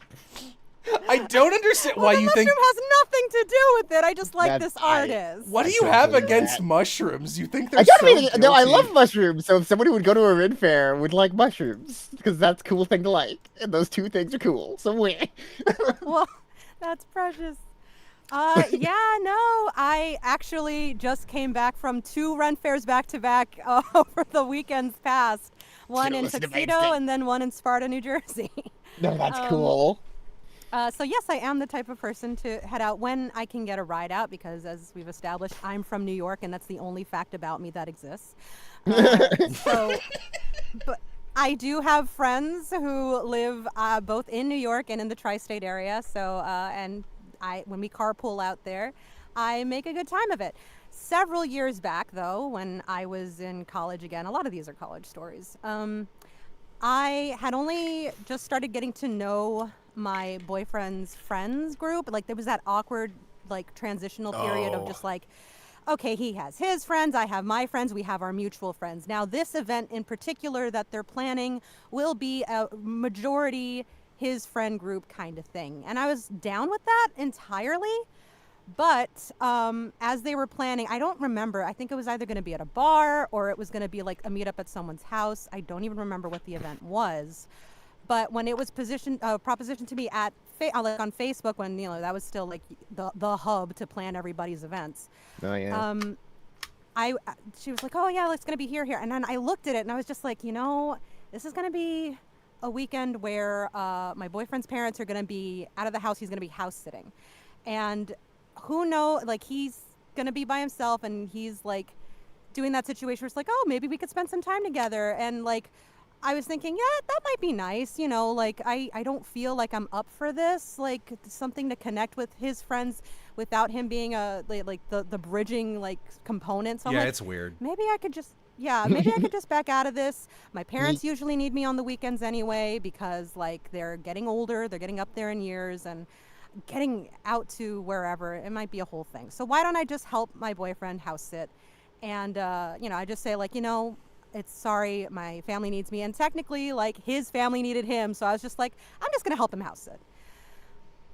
And then the night came, the night before the event, and we chilled and we were having a good time together alone in the house. Like, oh, cool. Like, we could stay up late. And you kissed, and wouldn't you know it, another fucking documentary snapped this one.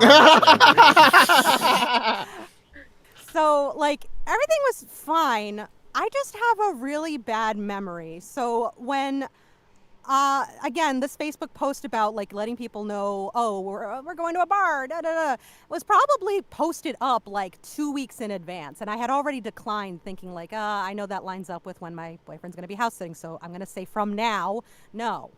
So I had memory. I didn't check, like I wasn't checking social media as much as I do now back then. So we woke up that morning in the alone house and we're getting texts from our friends group, that's our mutual friend group, saying like, oh guys, like, it turns out like something at work resolved so I can actually go. So I'm getting my car together. I know this is last minute, but who wants to go to Ren Fair? I'm going out to Ren Fair. I didn't think I'd be able to make it. We're like, I got so-and-so and this one, I got like 3 people going. Anyone else gonna come so I know if we got room in the car? And we're like lazily trying to get down our breakfast, and I'm trying to go through my head thinking, oh, that's like a long drive out there. But I don't think I have anything to do. So you want to go? And like we're discussing it over breakfast, like half awake, and we're like, if we slap on our clothes now and book it to the train station now, we could probably meet them in time. let's try. Like, I'd like to go to the Ren Fair, just like, and it was like one of these like live your life moments, like carefree, like we're young, we're gonna just spontaneously go to the Ren Fair. And so we go. Come on, you guys. And I gotta say, it was one of the best Ren Fairs I ever attended. It was beautiful. Aw. It wasn't my first, but it was. Most of my mutual friends with my boyfriend were there, and we're all like chilling and drinking, and like we did the maypole. It was like the full experience that you would expect, and I came away with so many beautiful pictures. Pictures that I then proceeded to post on Facebook.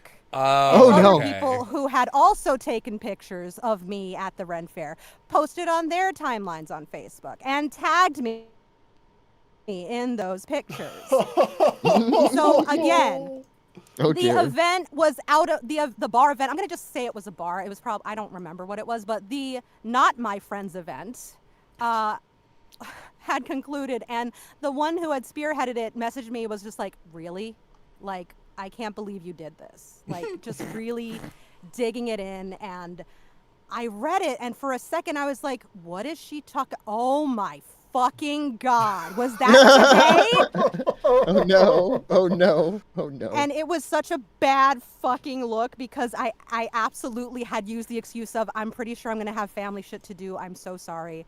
But maybe next time. And the Ren Fair is absolutely not family looking shit. And unfortunately, no one in the family needed me that weekend. I just fucking forgot. You weren't like, you Wow. weren't like, no, my grandfather's an elf or anything. You didn't. Try to- No, I was miserable. The second that I saw that comment on the picture, it was just like, I can't believe you did this, blah, blah, blah, blah. I'm sure that I became dead to that person, even though she tried to like be friendly with me afterward, but I immediately called her up. I asked my boyfriend, what is this girl's number? I need to call and apologize. And I remember being on the phone that evening weeping. Like, I am so sorry. I am still getting to know you guys. And this is the last impression.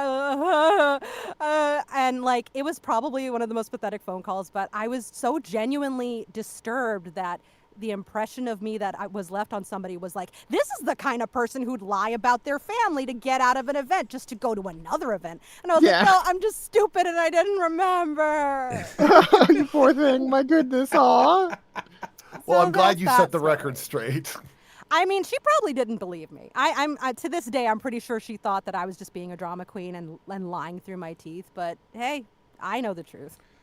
I mean, look at your points. Clearly, you're not lying through your teeth.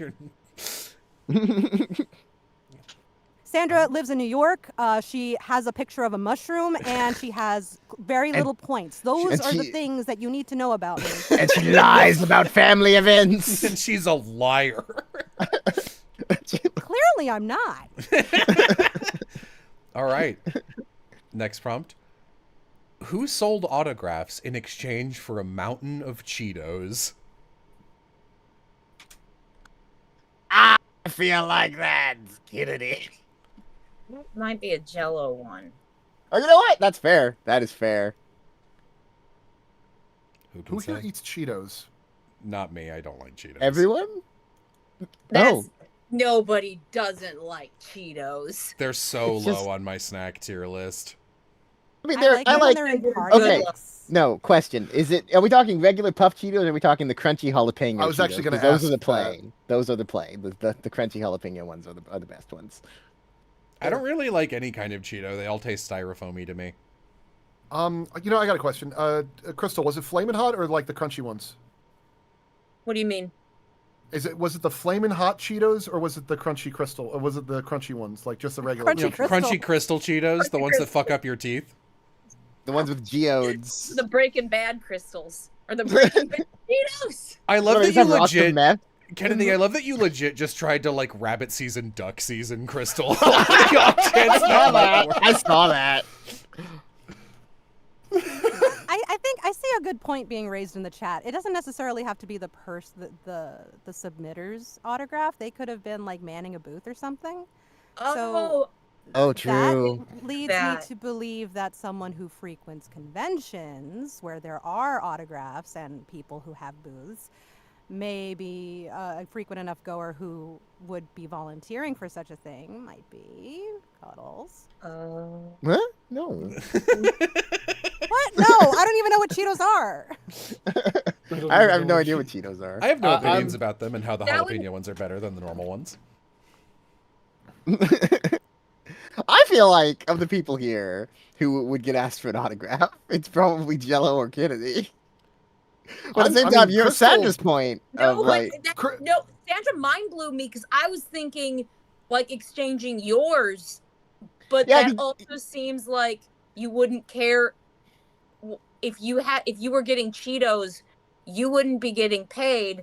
But if you just volunteered and you were like, "Oh, you got Cheetos," That's yeah, the energy I'm talking about, man. yeah, 'cause that's what Just that's what Caudle Sandra's leaning saying, it could forward, just be, eyes like a little bit like exhausted. He's like, "You got Cheetos? You got Cheetos? I'll sign whatever you got." If they're jalapeno, I'll sign volunteering. it twice. asshole all day. I need food.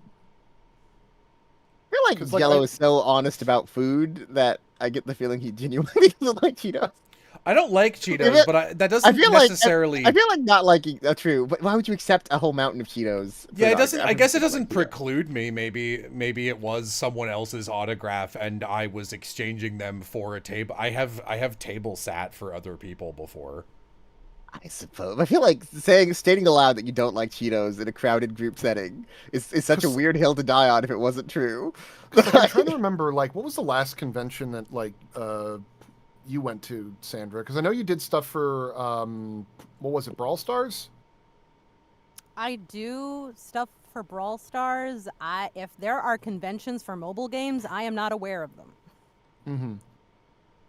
I think the last con I went to was Otakon, and I was not staffing or volunteering. I was drinking. How's your Yeah. French? As you do at said convention. I mean, I would say that I'd say I would lean a little bit more towards Krystal because I know she goes to quite a few conventions. Her gamut of like the vocal range is quite extensive, and I feel like there might be times when she gets hungry enough to to be willing to do that kind of thing off the cuff. In my defense, you can also see online I have an agent, and I would be absolutely killed if I sold autographs in exchange for. That's what I'm saying. I don't think it's the person's autograph. And also, it doesn't say what maybe the person wasn't going to eat the Cheetos. Maybe it was just like, fine, dude. Like, how about autograph for Cheetos these for charity. Cheetos for charity? Cheetos for charity. Yeah, maybe it was like a food bank situation where they were like, I'll sign some autographs if you donate something to this food bank. And then the person's like, Cheetos? I mean, I guess that's better than nothing, sure. I mean, I guess that's nutrition if you squint. Is there a nutritional component to a Cheeto? There's calories in it, which are better than starving to death, I guess. It's got carbs and fiber, I think. Yeah, eat nothing Yeah, but it. Get carbohydrate. scurvy. It'll be fine. Carbs are good for your brain. Do Cheetos have fiber? It's got 1 gram of dietary fiber, so not really. Offering, no, I mean, I'm that's- sorry. Most servings offering less than 1 gram. Delicious. Most Other things at servings. a That's food why bank you that aren't needed a just good for them. mountain. People can have treats.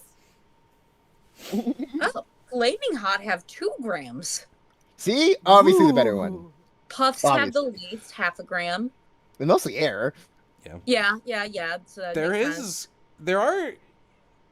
I think it's funny whenever like a snack food just has a flavor that is like kind of universally acclaimed to just be better, especially if it's like, you know, with like Cheetos versus Flamin' Hots, that's one thing, but like you know, Doritos. like Tostito. A lot of people do like the Cool Ranch Doritos. The Tostitos, whole grain Tostitos are entirely better than regular Tostitos. It's like it's very weird that they You know, even sell No, them. this Tortilla is- chips, this is the though, I correct could thing, see isn't that. I love earthy tasting tortilla chips, but I hate Doritos with a fiery passion. You know, We're Like- getting into contentious like- snack opinions. or like cheddar and sour cream like Ruffles. I don't know many people that like usually go for like the regular ones or the sour cream and onion. I like the sour cream and onion, but like I know that like most of the people that I'm friends with really likes the cheddar and sour cream ones. We're getting My off husband topic. will fucking tank an entire bag, like a big party bag of Ruffles I- sour cream and onion. I'm That is boring. his go-to snack. I just like give me a bag of Fritos, just like straight corn chips, just, like straight salty corn chips. I will All right, destroy. Yeah. So who are we Alright. going for? Yeah, who do we who starts this one? I actually kind of lost track of the Krystal? rotation. It might be Krystal. Yeah, Krystal, who do you think exchanged autographs for a mountain of Cheetos? I'm between Caudle because you said the furry convention, but I'm so in the weeds with people selling other people's autographs now. Sandra has thrown an element of doubt into our I know. discussion.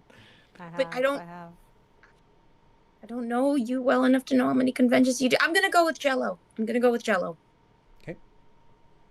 Sandra? I guess I'm gonna go with Cuddle. Kennedy?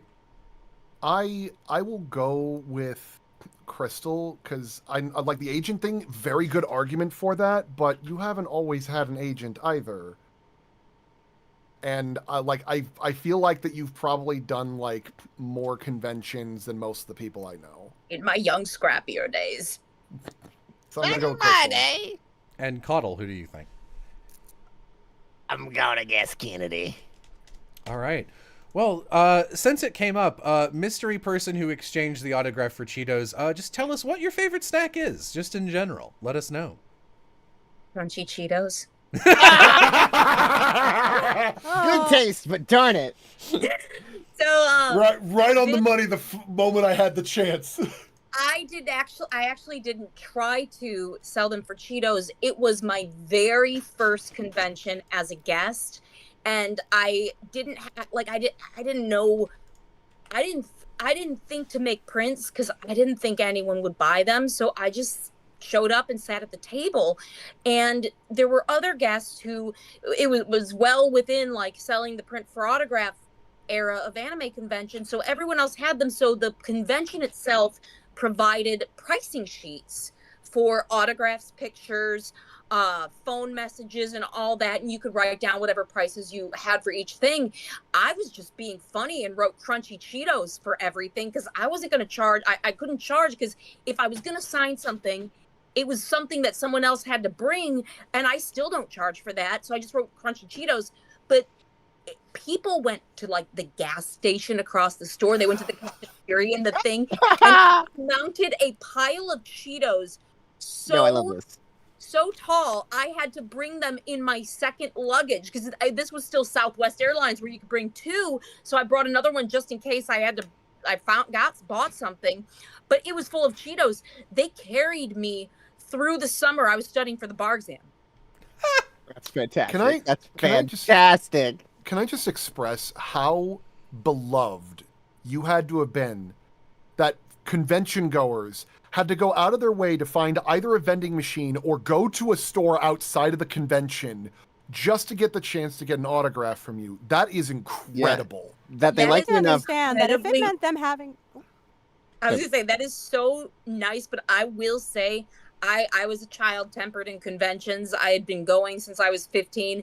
That is the kind of camaraderie and air that I feel like a lot of conventions just kind of breed.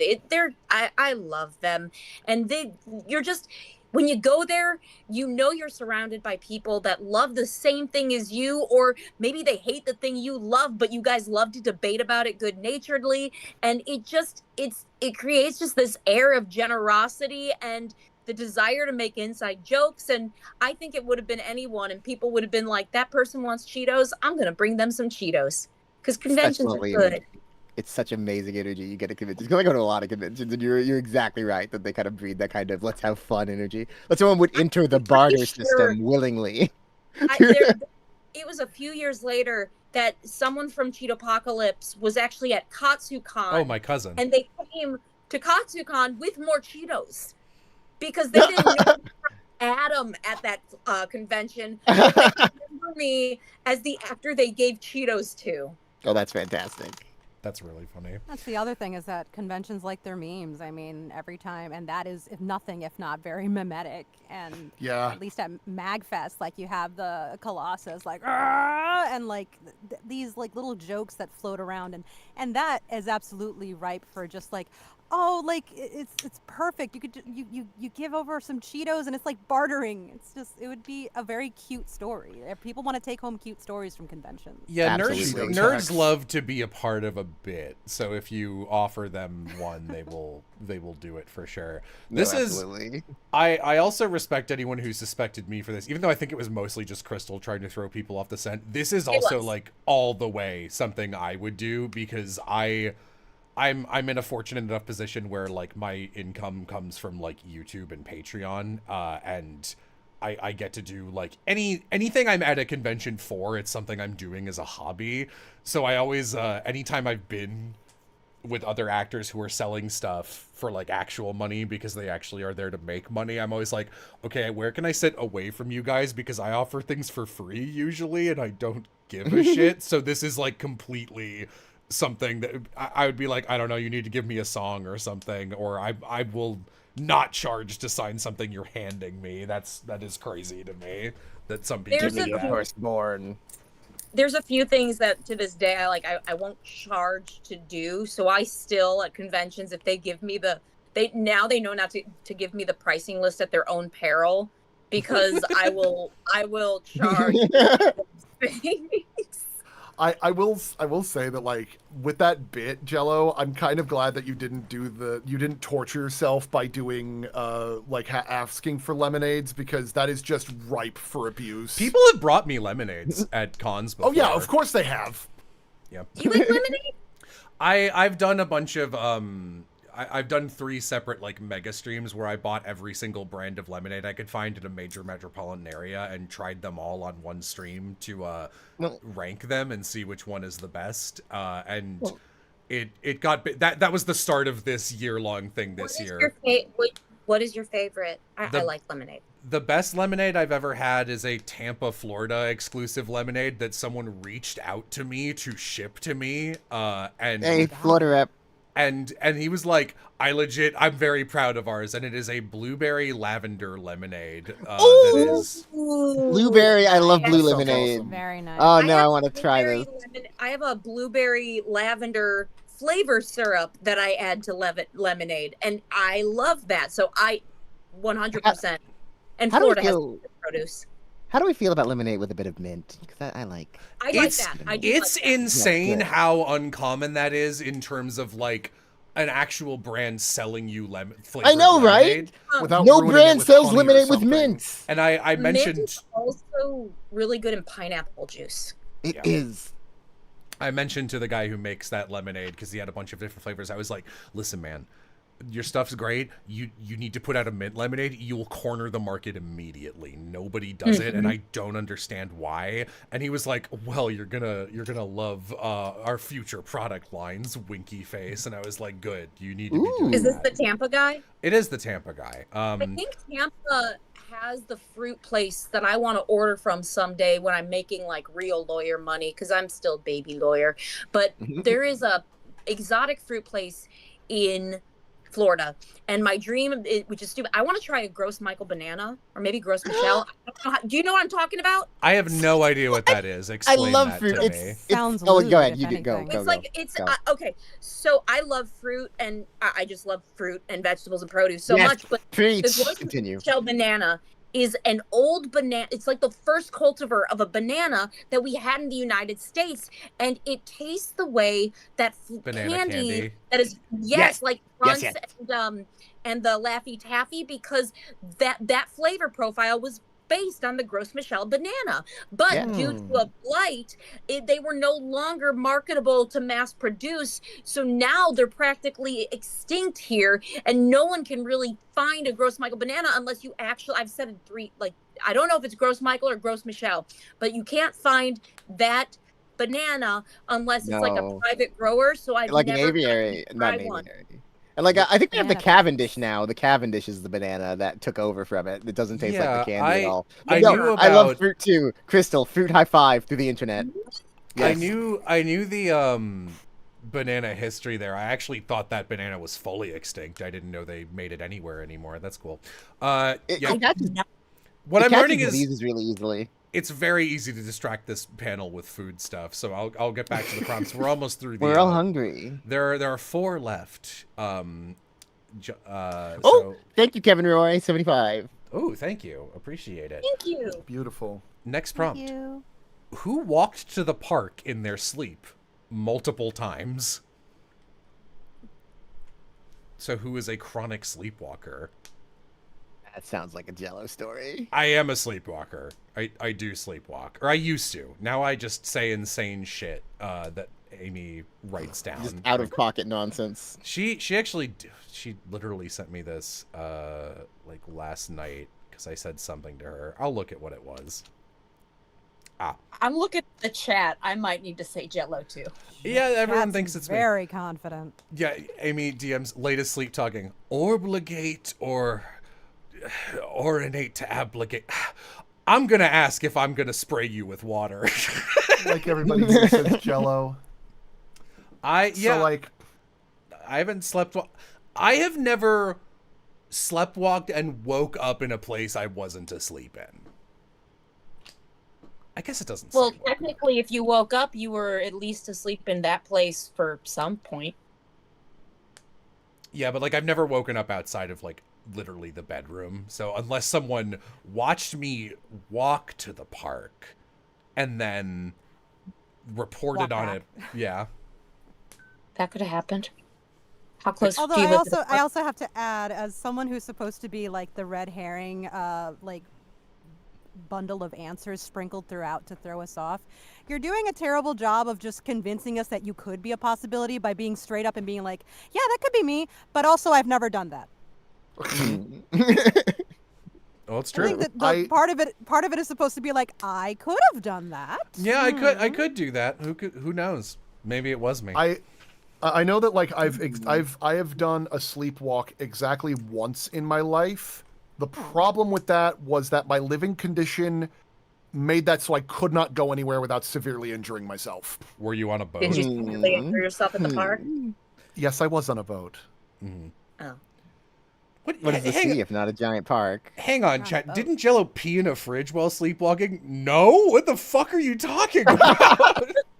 They're trying to start a rumor. That is a bold accusation. Wait, no. What if that's where your love of lemonade started? It's terrible. Oh my god. Oh my god! No. I'm sorry.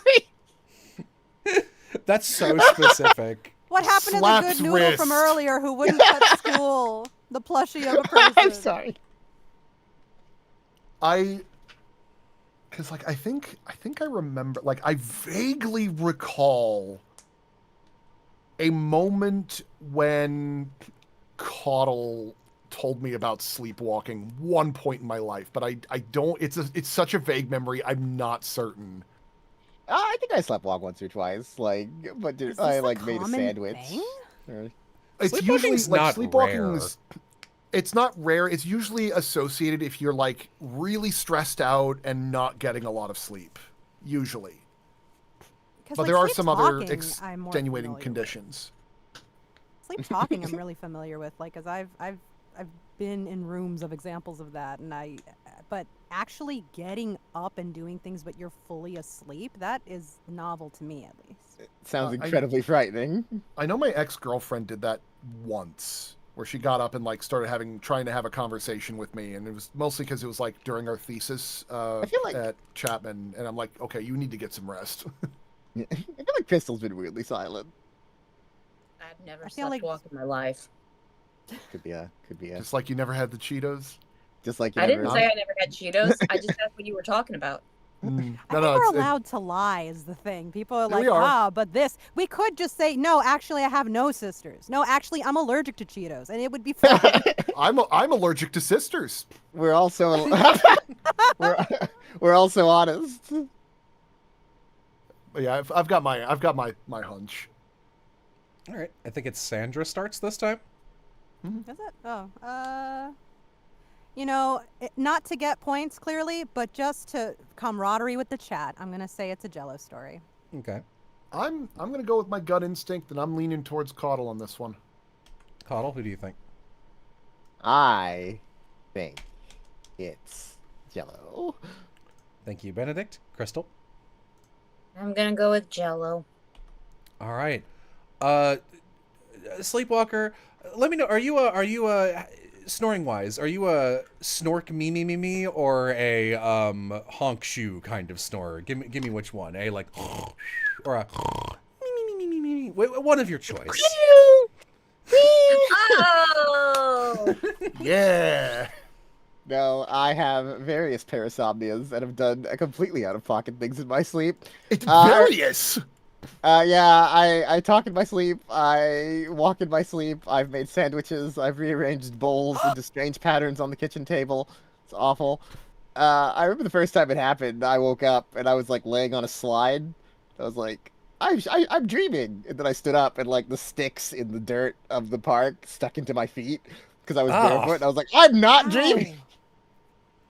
So I'm like, so like I had to walk to the, I walked to the grocery store down the street from the park to find a payphone, but then I realized it was like 2000. I was gonna say it was the present day, so there aren't payphones. No, it wasn't quite the present. This was like maybe 15 years ago. But still, there were no payphones. There was no payphone, so I had to walk. So, but fortunately for me, as established earlier, I actually wear fancy pajamas. So I wasn't like in my boxers. I was in like a little silk suit-looking thing. So it's a defense mechanism. It's It's not just for mechanism. fashion. Exactly. I'm a sleepwalker. I can't sleep naked. But yeah, I walked over to the gas station and like it's Florida at like 4 a.m, so like they were not letting anyone inside the gas station. It's just a little window that they opened to hand you cigarettes. So I was like, hey, fellow, can I have that phone? Can I have that phone? And he looked at me. He's like, what do you want? I was like, I'm a sleepwalker. He looks me up and down in my little Nemo looking suit. He's like, fine. Here. I don't know. Nemo Renfund. I don't know about you guys, but like I feel like I sleepwalked into making a sandwich feels so much more fascinating than I slept walk and woke up in a park. No, see the sandwich is fine because like there's not but like the sleepwalking outside leaves a non-zero chance of murder. I actually I understand the sandwich making more than I do the exiting your home safely and winding up in a park without injury, because like a sandwich is something that is like hardwired already by that point in your life where it's routine. So I would imagine it's easier to slip into routine scenarios rather than navigating spaces while you're sleeping. No, yeah. And I remember I got the phone and I called the house and like my mom answered. And I was like, Mom, I'm at the gas station. She's like, no, you're not. You're asleep. And I'm like, no, I'm not. It's like, I'm out here. And she's like, no, and she's half asleep. She's like, no, you're not. You're asleep. And I'm like, fine, go check. So I wait.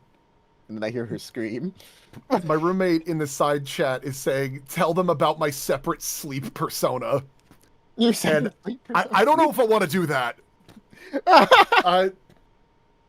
Oh well, to finish the anecdote. Finish yours, sorry. When I say multiple times, it did happen a second time.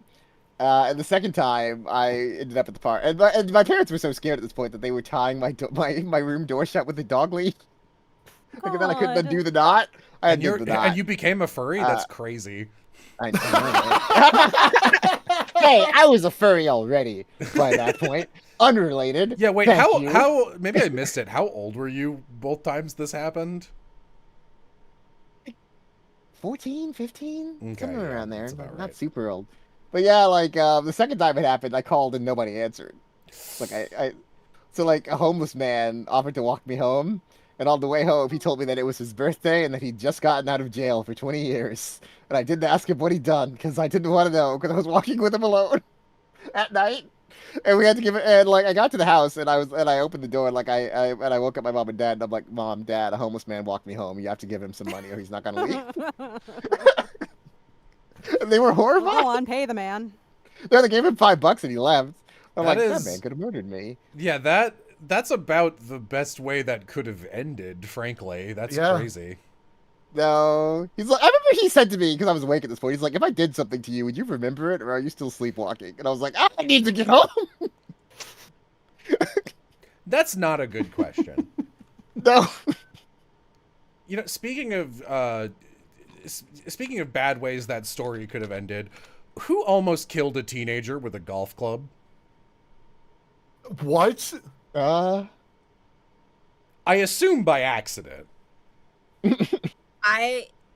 Someone I saw a few years ago, maybe if it was one of you, was this like one of those ones where you go too hard at a putt and the club goes flying? I was actually going to say, is this a regular golf or putt situation? I have seen this happen. Golf is scary. I mean, It is the evil sport.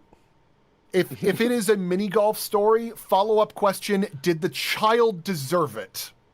True, I've seen some very bad children at mini golf courses. Well, did the teenager the deserve it? teenager. Yeah, the teenagers will A probably teenager be is more just a likely to deserve it child than in a different hat. I love one of the first comments is, I suspect Kennedy. I'm like, me? Why? Kennedy's a stories are all simple about child. almost dying, not almost killing. What was it? I think I've had like what? One story of me dying in this stream so far? Well, what about your ego with the Adam Sandler bit? That's a death. Ego dev. That was a painful memory, yes.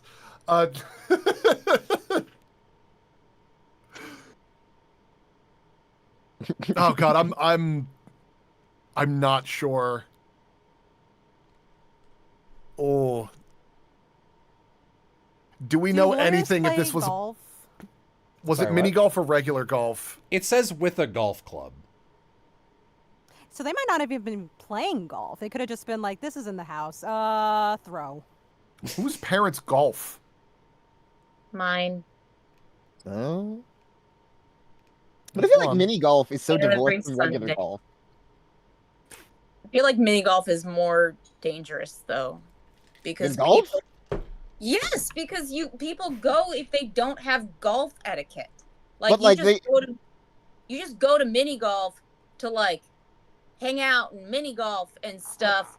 But if you like golf, there's like a whole, I don't even know, something that would make my parents go every Sunday. I don't get it. But there's but- like an etiquette and a group of people, and you would But no. not be in the in group if you hit someone with a golf club. But I feel like the amount of kinetic energy on display. This is why I feel like if you beat a teenager, you beat a child at a mini golf course. Like how are you swinging the club fast enough for it to cause injury? Yeah. You Because you're trying to like outdo someone at mini golf, and the club slips, and you almost But- hit someone, but you don't. Yeah, what? you How can- Like, big that is wouldn't the hole? mini kill golf? somebody. How I big would is the argue hole? that the holes at a mini golf course are pretty small. Like there's Exactly. not a whole lot of distance, so you wouldn't Exactly. have to wind up. You would risk tossing the ball into the next freaking like mile away from you. So it wouldn't But be not hard unless you enough were to hanging kill. out with your friends and you get drunk and you're like, "Hey, It's let's Krystal. putt." Or in the particular situation where that teenager is causing enough crap that there is a strike in anger. And there's a lot of like those like sudden dips and divots, like with the blue family recreational water, that you might trip and you might throw the golf club a little bit harder than you might intend to. Well, I feel like Jello's been weirdly silent. What do you feel about golf? You guys have actually just been talking so much in rapid succession. There was nowhere for me to interject. I was picturing the kinetic difference between those like shitty little putters they use on a mini golf course, which Yes, I think and like a you're 9-iron. on a mini golf course, you're way more likely to have teenagers fucking around. At which point And maybe finding out. I think it's more likely that they could send a thing flying, but I do think an actual golf club is so much more lethal. So maybe it's like Absolutely. maybe it's like a driving range thing, you know? You know, that's possible. Like one of those pro golf places. Yeah. You just swing the golf club so hard, the golf club goes flying and hits one of the teenagers picking up the balls in the field. Oh, you know, that's probably also just as likely. Driving ranges like that, like that's an Well- accident. Like you're not aiming to win or anything. You're just sort of swinging to swing, and you'd want to swing as far as possible. So yeah, you'd be swinging pretty hard if it was a range. Yeah, I feel like the question now is, would the person to pick be the one who's really bad at sports and would therefore let go of the club mid-swing, or someone who likes sports so much much that they would be angry enough to beat a child. One of those. Or where the parent if said, "We're going golfing," and the child is like, "I really don't want to do this." Hits And then they Timmy. give proof as hits to why. themselves with a golf club. I was the teenager. Like smacks the ground out of anger for missing the ball. It twirls twice, smacks him square in the head, hospitalized. No, God. Okay. I think I have a vague guess. All right. I think Kennedy goes first this time. I'm stumped on this one. I'm gonna go with Jello on this one. Okay. Caudle. I'm gonna go with Jello. Okay. Krystal. I'm gonna go with Sandra because you said golf can be scary, and I want to know why you think it's scary. Just like you want to know if I'm a Ren Fair person. Yeah. I show Sandra. up to Ren Fair and I like have all these golf clubs under my arms. Covered in blood. I will say Krystal. All right. Whoa. What the? Thank you, Anonymous. Oh, Anonymous. 250. Oh my God. Something. What is that? It looks like It a looks golf like a road club. sign. That looks like a golf Looks club. like a golf club. 250 golf It's clubs. them. Thank you. Oh, it's a Philippine peso. Oh, okay. Ah. Yeah, it does kind of look like the Pokemon dollar symbol, but the line is in a different spot. Someone's like poking dollars. We can buy so many Poffins. Our coats are gonna be so shiny. All right. Yeah, this one was me, actually. Finally. Yeah! Yeah! So I Thought you were quiet. Everyone talking my butt. No, I really didn't have a moment to interject there. That was true, actually. I think that's a You were point. very passionate about putt-putt. I am very passionate about putt-putt. This was not a putt-putt golf course. This was a real, this was a driver, actually. If you ever get I figured. It Oh was my something God. Dangerous. Also, Yeah. if you ever get into VR, Walkabout mini golf is the best mini golf experience I've ever had. I play it all the time. There's a place in Dallas called, I think it's called the Puttery, and it's like Yeah. putt golf. I want to go there so bad. It's like a putt-putt art museum, like if you golfed in Meow Wolf. That's a bizarre you, you combination. can do that. You can do that in the VR game Walkabout Golf. There's a Meow Wolf mini golf course, and it is out of pocket. I have been to Puttery. I went there with actually I think I just saw a picture of you two together from some con experience. My friend Aram, Tom Laughlin. We went together. Yeah. We went together with our other friends Austin and Mo, and all three of them have also been on this game already. Yeah, we went to the Puttery and we did all three of the courses they had at the time. It was Was it very good? cool. Yes. Oh, It's like an expensive outing, but like I think it is like a really cool, unique experience. I think it's worth it once with like a small group of like 2 to 6 good friends who can all like split the cost with you. I also just looked at the chat, and my favorite comment ever is, "This is some suburban Chicagoland bullshit," because I am from suburban Chicagoland bullshit place. I was gonna say you said you were going for Sue's debut, so I was like, are you also from Chicago and moved to Texas? I am. Okay, Wait, are cool. you? Yeah. Who's from Chicago? Oh my Me. God, me too. Yeah. I literally grew up next to the Superdog. Windy City. Fun. Yeah, I'm from Chicago suburbs, but I have been to Which Superdog. one? So, Like, because after I grew up there, I moved to Geneva, and then my mom is still in Rockford. the southwest suburbs, so like Hinsdale, LaGrange area is around where I grew up. But yeah, I've been to all these places. Anyway, sorry about How'd me you almost kill a kid? I didn't kill a kid, luckily, but I super came close to it. This was not on purpose. It was not a moment of rage. We had a golf unit in our gym, like, so they would teach you how to like use different like things and the proper way to hold a golf club, which clearly I didn't learn very well. And what you're supposed to do is take both of your pinkies and interlock them, and then like wrap both of your hands around the top of the thing. And we were practicing driving in this big circle, like 200 feet diameter, where there were people in the front, and then you had like a spotter who was like 5 feet behind you. My spotter was not in danger. So we were just driving. I was chatting with my friend, and I was swinging, and it was like hot out, so we'd been doing it for a while. So I guess my hands had gotten a little bit sweaty, and we swung a couple times, and I swung, and I like went to swing again, and I literally did the cartoon like wiggle your fingers without looking, like, that's weird. There's air where there should be matter. And I looked up in the air, and on my last swing, at the apex of the swing, I had somehow let go of the golf club, and it was higher than anything I'd ever thrown in my life. It was like, Oh my god. I swear to God, it was like 500 feet in the air. It was so tiny.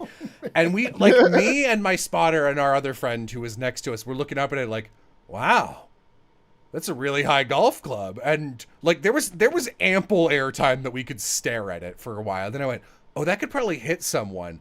And instead of yelling 4, which is what you're supposed to do, I just yelled golf club. But like, that means nothing. That just makes me look crazy. And across from the circle, there's a girl, and behind her is her spotter about 5 feet away. And directly in between both of them, the club lands driver head down and digs about 5 inches into the ground. Oh my god. Wow. And Point. Golf is scary. I said it. yeah, and the spotter noticed and jumped and screamed, Jesus! And the person in front just kept swinging and was like, and so, like, you know, I had to walk over and be like, hey, that's my golf club. Sorry I almost killed you. And the gym teacher was like, I think you're going to sit out for the rest of the day. I was like, that's fair. I don't want to keep swinging. I have proven myself untrustworthy with this weapon. Golf club is Jello's ultimate. Golf club. And I feel like if there's a fighting game with you in it ever, you need a golf club move. Quick interjection. Thank you, Storm Beta, for $100. Whoa, I didn't. Yeah, Oh, Thank you, Storm Beta. That's awesome. thank you, Storm Beta. Hell yeah. Yeah, 2 more left. Penultimate prompt. Who witnessed the ritual burning of a cursed doll? Okay, I feel like that. For some reason, I feel like that's a Kennedy story, but I don't know why. It feels like if anyone here has done some voodoo nonsense. I don't know why. Looking at Kennedy into voodoo? no, I'm looking at Sandra for some reason. I don't know why. Oh, okay, because you said that like it was a clause of the Kennedy statement. Yeah. Oh, sorry. To me, this Oh. immediately... This clocks as a furry thing to me, also, like a furry convention thing. No, we all get together around our pentagrams and we burn our sacred dolls to make new ones. Yeah, I with don't the know, life like, energy of listen, the normies who come to the If you convention. want to empower a fursuit, you have to first destroy a fur plush that is the same suit but much smaller. I see. Oh, because furries hate animal sacrifice, we sacrifice plushies to our gods to empower the All right, fursuit. I got a question then. Sandra. Yep. Would you say that your family is any modicum of religious and or superstitious? Like, I have a very small family, and my mother was the one I would have to drag to church on the Sundays when my Catholic school was like, you should be going to church on Sunday. And I was like, Mom, they say we should be going to church on Sunday. And she's just like, huh? Your mom was always So- like, but I gotta ritually burn my cursed doll, Sandra. I'm too busy. No, that bitch would sleep in to the ends of the earth. And my dad is super, super, I'm not going to say atheist, but definitely agnostic. I don't think he believes in anything. I feel like Krystal's been really quiet, so now I'm like, I This has been actually, quiet the whole game, my- period. if this outs me, what I had to check my list because I didn't burn a doll, but I did witness, i.e., commit the ceremonial defenestration of a doll. Like throwing it Now through see- a window? Yes, I feel Now, like see, that's just I- accidentally dropping it. was not accidental. It was creepy as hell. What It was was it? the pink, gray, and black spotted Furby. And I Oh thought God, those are Okay. absolutely cursed. I That's- thought I wanted a Furby. My mom, God bless her. I don't mean God bless her soul, as in she's dead. She's in Florida right now. But Which is worse. I know. It is. I'm from Florida. Bless her soul. So am I. She got me the Furby.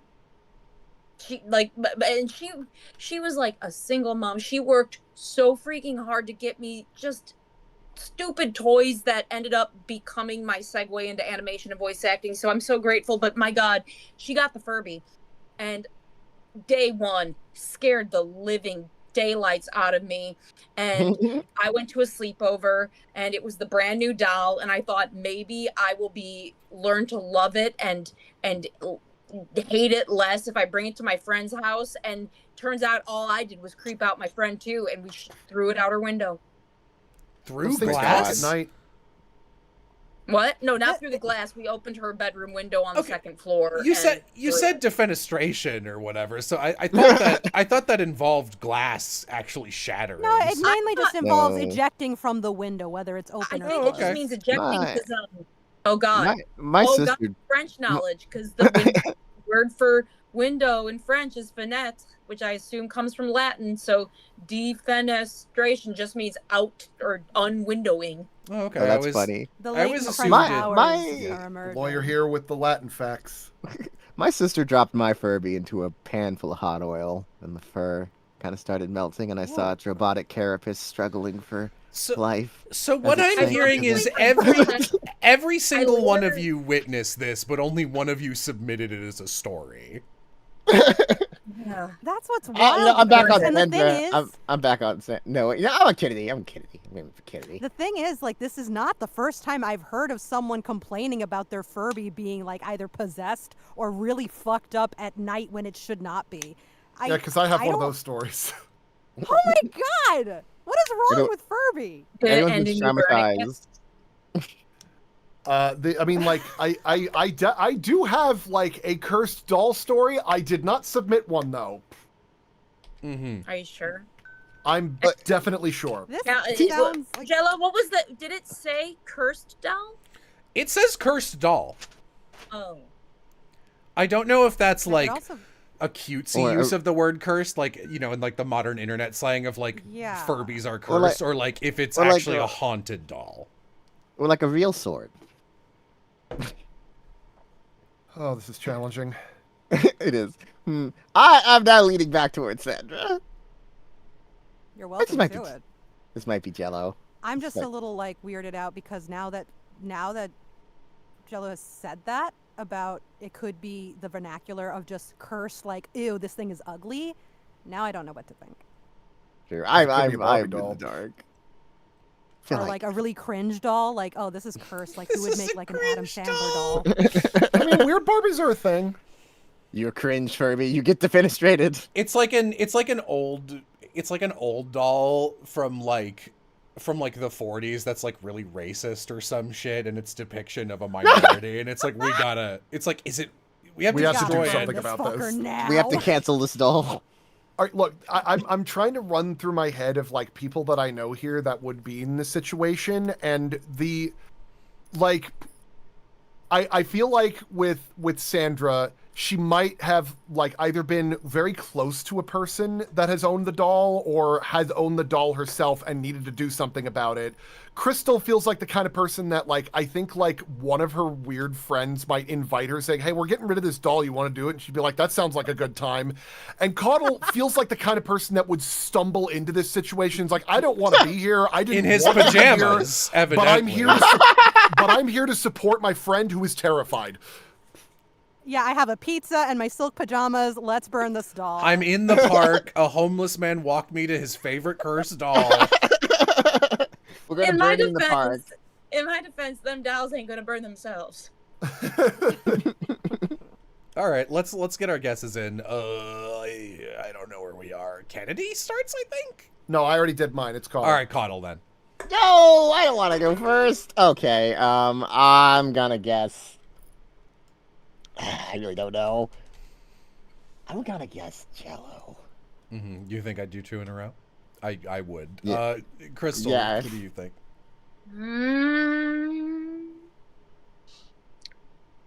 I'm gonna guess Sandra because I feel like if you live in New York, Jesus What the Christ. hell's going on in New York? You Cursed Please, no, dolls. please illuminate me as to what about New York lends itself to cursed dolls. I didn't finish the sentence, or I didn't think of the end of the sentence. Hold on. No, you see, Chucky has a townhouse in If New you York. live in New York, you probably walked in somewhere on a burning doll ritual. listen. If I know one thing I about want New somebody Yorkers, to quote this. If I anything, want it this could have to be been a quote. avant-garde theater. New, Theater. New Yorkers, they love their fucking thin crust pizza. They love their fucking bagels, and they love fucking up a cursed doll. That's the three things I know. Because we about all them. know the setting of Annabelle was somewhere in like Brooklyn, New York. Hey, I'm burning over here. All right. I mean, you know what? You could have watched something That's being filmed fine. in New York where the doll burns at the end. Doesn't the Little Shop of Horrors Audrey 2 get blown up? Maybe you saw that one. You know nothing I love is how you're quite starting like to the slowly experience. tilt. I love how you're starting to slowly tilt towards the accent. Now, just Nothing's quite like the experience of enjoying the inviting warm glow of a ritual sacrifice of a doll that knows way too much. All right, Sandra. who do maybe you it's some think? mafioso shit. Okay, all right. There's so many so many people came forward with like, oh, I know a doll, but I think Hey, I know a doll. I know a doll. I have an idea. I know Yeah, somebody with actually, a doll. this is Sandra. Is just way more fucked up than we thought. She was just using the mafioso slang for like a human woman was burned alive. I'm gonna say Krystal because of what Kennedy had mentioned, that she would probably have friends who are like, hey, we're gonna, burn this cursed doll. This is some creepy shit you want in, and like, yeah, let's go. That's how, because it specifically says witnessed, and not that they really is. participated. That really is a big compliment.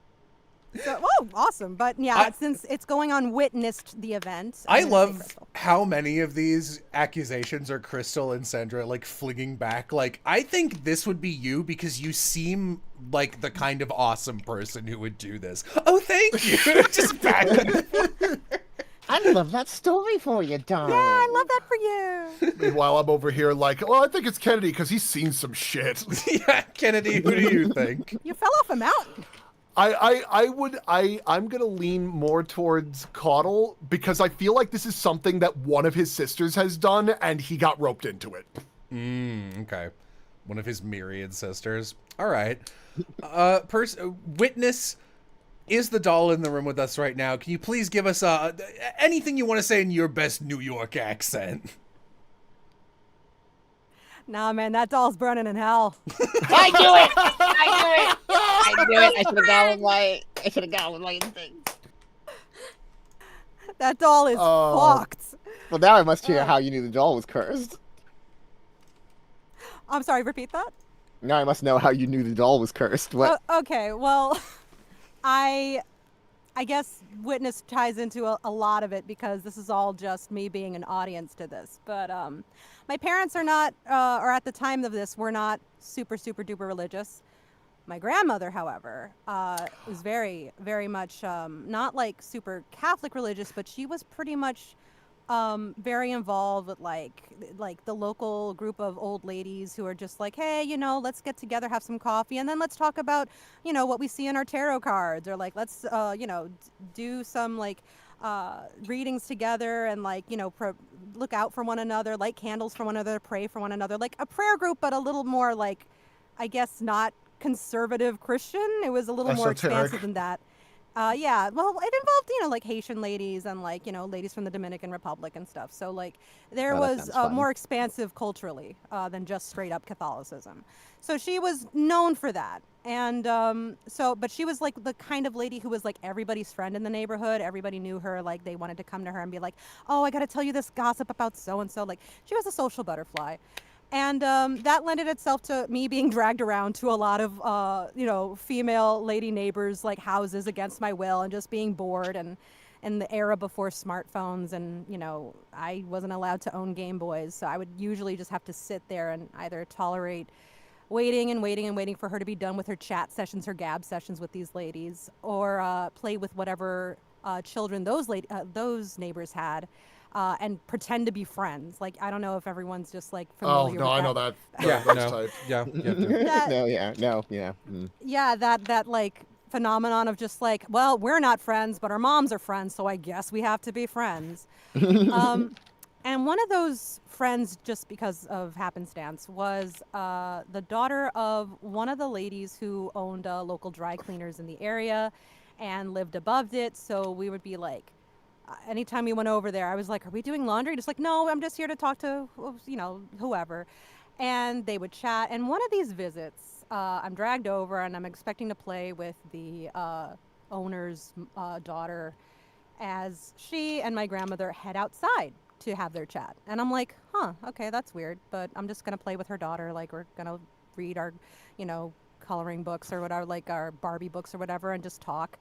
And we're both sitting at the window looking down out into the street, and I'm noticing my grandma is with her mom, and they are by a tree and on the street, and they've tied up what looks like a doll. And I'm like, huh, that's weird.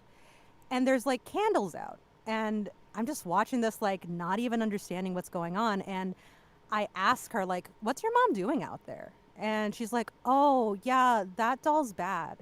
And I'm like, well, what do you mean it's bad? That is And- incredibly vague. What a sentence. like- Continue. She's like, no, that's a really bad doll. We think that there's probably something bad inside of it, maybe a ghost or something, because it talks at night and it moves, and my mom really doesn't like it, and she wants to get rid of it, so that's why she needs help. And I'm like, oh, like, for real, it moved? She's like, yeah, I saw it move. And I'm like, oh okay. What are they doing? She's like, they're just getting rid of it because it's bad. And I'm like, okay. And we keep watching. And she's just treating this like she knew it was going to happen. So it's like rolling off her back like water. Like, yeah, no, they're just doing the This is thing. like the third time this week. I'm And- obsessed with what's up with that doll? Oh, that's a bad doll. It's like No, that's so good in like the worst It's like way. That's it's great. like it's bad. There's something bad in it. There's probably a ghost or something because it moves and it talks. It says bad things. And I'm like, oh, okay. So we're watching this ritualistic, like, there's candles. It's by a tree, and there's like an emergency like thing of water, I guess, to snuff it when they're done. But lo and behold, I'm watching this girl's mother with my grandmother sort of supervising as this doll is lit up. And I'm just like, that. There's a small part of me that's just like, that's a shame because it's a really pretty doll. That's how they get you. I should have asked about the Abuelita direction. Kennedy. I totally should have, man. You had to have had some kind of thing going on. you had to have had I some had kind to? of thing going. I had on. to have had a mystical abuelita.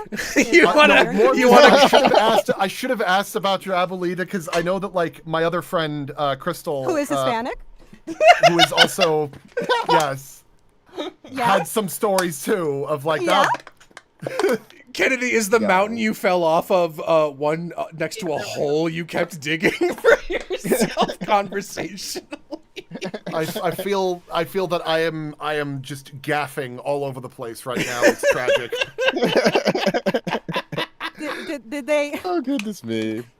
did they happen to chat up their grandmother over like a little cup of Abuelita brand hot chocolate with cinnamon in it over telenovelas? No, she There's said just- that she said that shit's cultural appropriation because it's made by Nestle.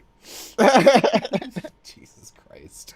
Oh my goodness. Anyway, so yeah, the doll burned. I watched a doll burn thinking like, okay, well, I guess that's a good thing that it's gone because that sounds scary. Sounds like a bad Like, doll. yeah. That very bad doll. All right. And we have my, go ahead. but my friend just put in the comments like, yeah, it is me. Jesus Christ. Yeah. So here's our final prompt of the game proper. So last chance to get points. And I thought this one was very appropriate before we sort of lean more into the donation section, since we are raising money for this charity. Who helped their trans friend escape Texas? Aw. Anyone Aw. matters. Well, I wish that was me. So who's a good person, and who's gonna be like, Ev- it wasn't me, I suck. Everyone except I have many trans friends, but none of them need to get out of Texas, thank God. I mean, if they do, then I hope they already got out, but a lot of mine are local, so they are thankfully not in Texas. Well, who here lives in Texas? I used to. I don't. That's why I was kind of like Jello. Be a nice way to wrap it up. Have it be his. I had Jello or Kennedy. Because I feel like Kennedy knows so many actors that there's no way he hasn't met like a gay actor in trouble. He needs to get somewhere. I feel like that's something that would happen to him. So, like, Jello's been in Texas. Krystal, you still live in Texas, right? Ew. I heard ew. I'm I not know. sure if I do. Both. I think. Yeah, I know. Okay. I do live in Texas, but also ew. Oh, thank you, Kyle. $20. Yeah. Oh, that's a good point. Rourke said Krystal's a lawyer. Oh, true. You could have very easily helped someone get out of Texas with your lawyer skills. I'm not going to comment on that, but I didn't write it down.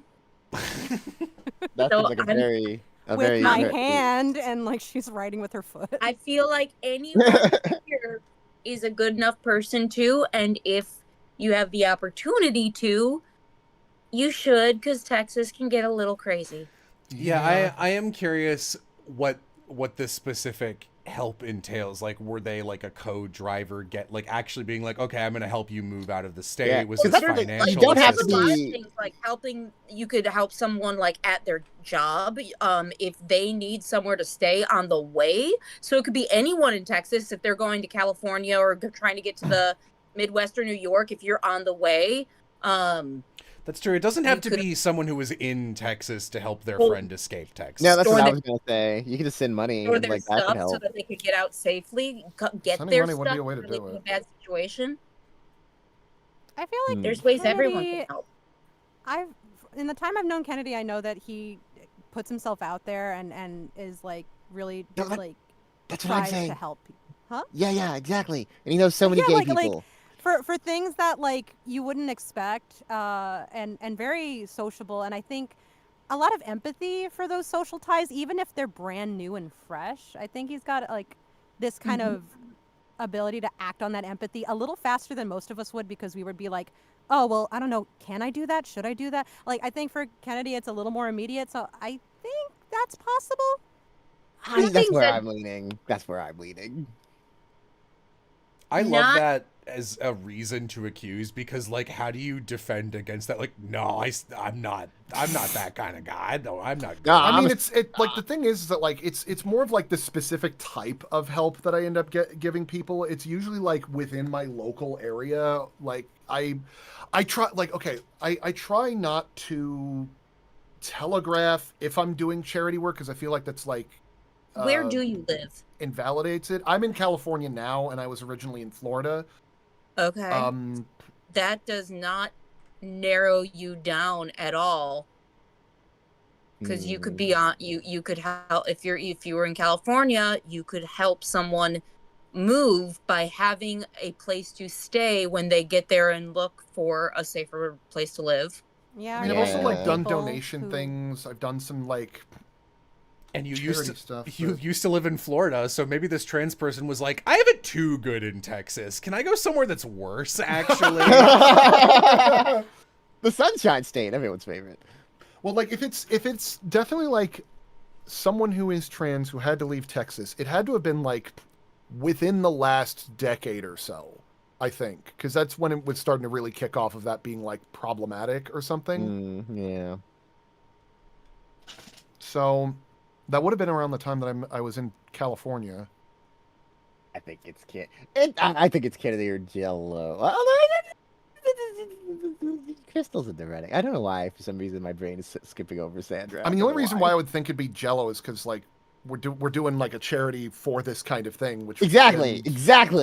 It'd be a I- nice way to wrap, yeah. this would be such a self-aggrandizing way to put a ribbon on this episode if it was just like, And that's who's why I think it's Kennedy. who's such a I'm good like, I don't think person. you would. We also knew what charity it was for when we were approached with it. So we knew when we were submitting our thingies what this was for. So who's the self-aggrandizing person? Yeah, hopefully by the end of that's a this little- by the end of this charity, the answer will be all of us have All helped, of but in this Yeah, specific instance, yeah.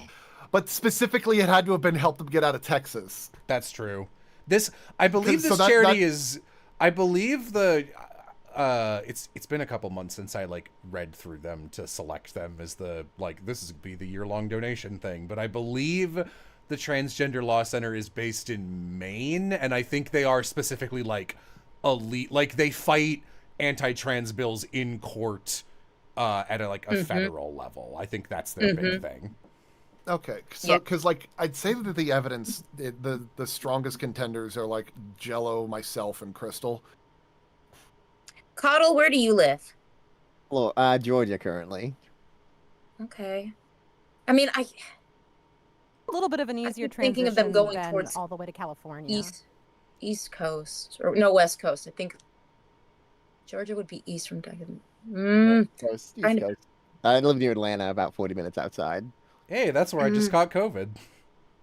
Oh, isn't boy. it fun? It's a petri dish. I hope you had fun. I remember Trick once. question, it's everyone. I remember once I was in Atlanta and I gave a homeless man $1 and he had some Oh, Cheetos. thank you, Krystal, for the donation. Different Krystal. My My lady fair Fair, lady. Sorry. My lady fair, $50. Thank you. But yeah, I gave a homeless man $1 and he had like a little bag of Cheetos next to him. And right after I gave him the $1, a rat came out of the sewer and grabbed his Cheetos. I like, wasn't sure if you were doing a bit and trying to like reference as many previous stories as possible with like the homeless man who walked you home and then like Crystal's Cheeto Mountain. I thought you were gonna, but No, like, it's just this weirdly is... apropos. Okay. That's a bit I do. I'm just staying over here like this man just broke even. I gave him $1 and his Cheetos got stolen. So, some zero. That sucks. Oh, you know what though? I just had maybe I'm getting a little too wholesome, but the Transgender Law Center, for anyone who doesn't know, they have a help desk that provides basic information about laws and policies in the United States that affect transgender people across many areas, including employment, healthcare, housing, civil rights, immigration, prisoners' rights, and identity document changes. Maybe we're all helping people get out of Texas right now. Oh, Let's damn. go. Oh. But Well- you know more about the law thing than the most of us too. That's why I've got to like Crystal though. I feel like this is a little more humble than like, or I guess a little more simple and like direct than just, well, I have a wealth of knowledge with law, so I can really get in there and help you get out. I think it's more of like a. I will say, I usually tell people, except in very limited situations, that 99% of the times you have a legal question, you might as well ask a bucket of apples, because I only do criminal defense. I've always done defense. That is my only specialty. Hey, I have a question about inheritance law. I'll grab the apples. I can absolutely attest to that because during the time that I was a legal clerk, like there is definitely, I went through that phase where I was just like, okay, I've been here for about a year. I feel comfortable. Maybe I can go up to one of these attorneys and be like, hey, can you help me out with some details about contracts and entertainment? And immediately just like, I mean, I'm real estate, hon. Like, I don't know. Like, it's not, these aren't transferable things. Like, even though it's like, oh, but it's a contract. Like, there's very. It's not transferable, but that also, I think, is a huge source of optimism in the legal industry, because the fact that is that you come out of law school, you learn a little bit of everything. Then you specialize in a type of law while you're working. And after a few years of that, you look at another branch and you're like, I don't know what any of this means. It means our laws are consistently evolving. And a lot of times, unless we're going through gestures around, the better. Yeah, it's also just kind of like asking a podiatrist to look at your eye. It's like, why Or did like you come here? suddenly getting into the nitty gritty and intense field that is arbor laws. The laws of trees. The laws of the trees. Thank you for That $30, is Donald money Steen. making laws right there. Tree I law. Thank you, Donald. I learned Tree law. way too much about tree law during the voice acting strike, or like the SAG strike that happened like I think 2 years ago now. Mhm. Because they cut down all the trees out of season to make sure that we had no shade. I heard about that. Also, thank you, Donald. That's fucked. Oh my gosh. Yeah, they're fucking evil. That's Anyway, diabolical. let's Oh my God, yeah. let's get our guesses in for this one. Reveals. Let's just go left to right. Basic couch order, starting with Caudle, Me? ending on Kennedy. Yeah, starting with I've you. got to so guess. You got to guess. I'm gonna guess. I'm gonna guess Krystal. I'm gonna guess Yes, Krystal. Crystal. Crystal, who do you think? I'm just gonna say all of us, or we will. Yep. Yay! I'll allow Yeah. all of us as a guess. Sandra. Okay. That would be so sweet if that was the answer. But I feel like you're a straight shooter, so this is pretty much Kennedy, I think. Okay. Kennedy, who do you think? I really have to go with Krystal on this one. It's Thank you, Chris, for $30. Yeah, thank you.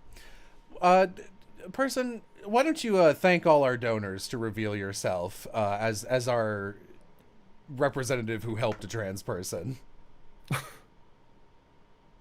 yeah.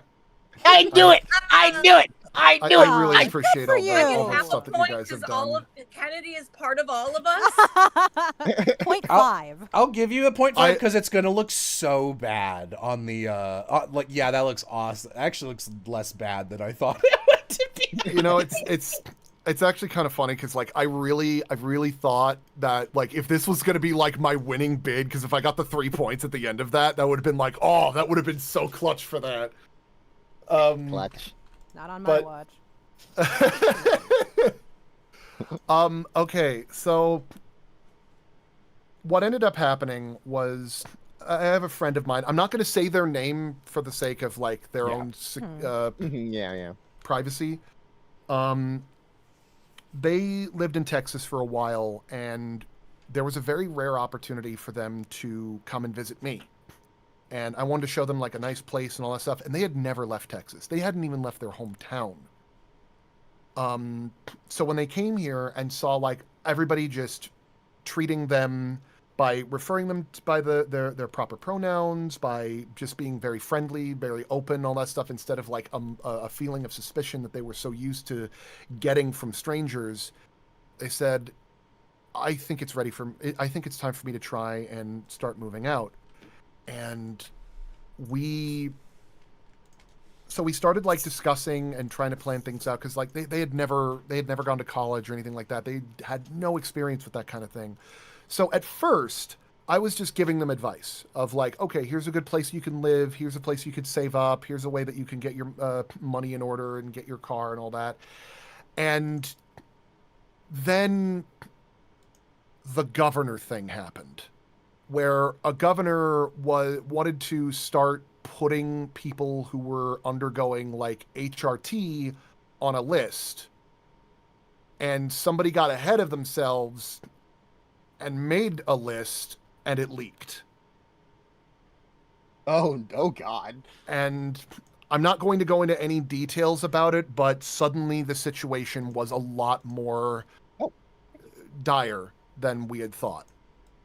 We had already gotten a group together to try and go on this trip, because we eventually settled on a state in the Northwest.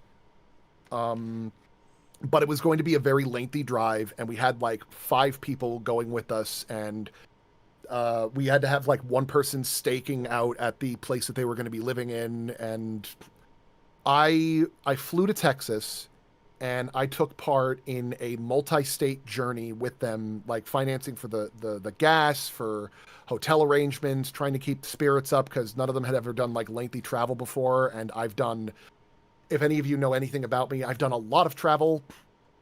Same. So I was very used to this kind of thing. And it was a little bit nerve-wracking for a little bit while we were in Texas. But once they left, you could tell there was a definitive weight being lifted from all of them when we had gotten away.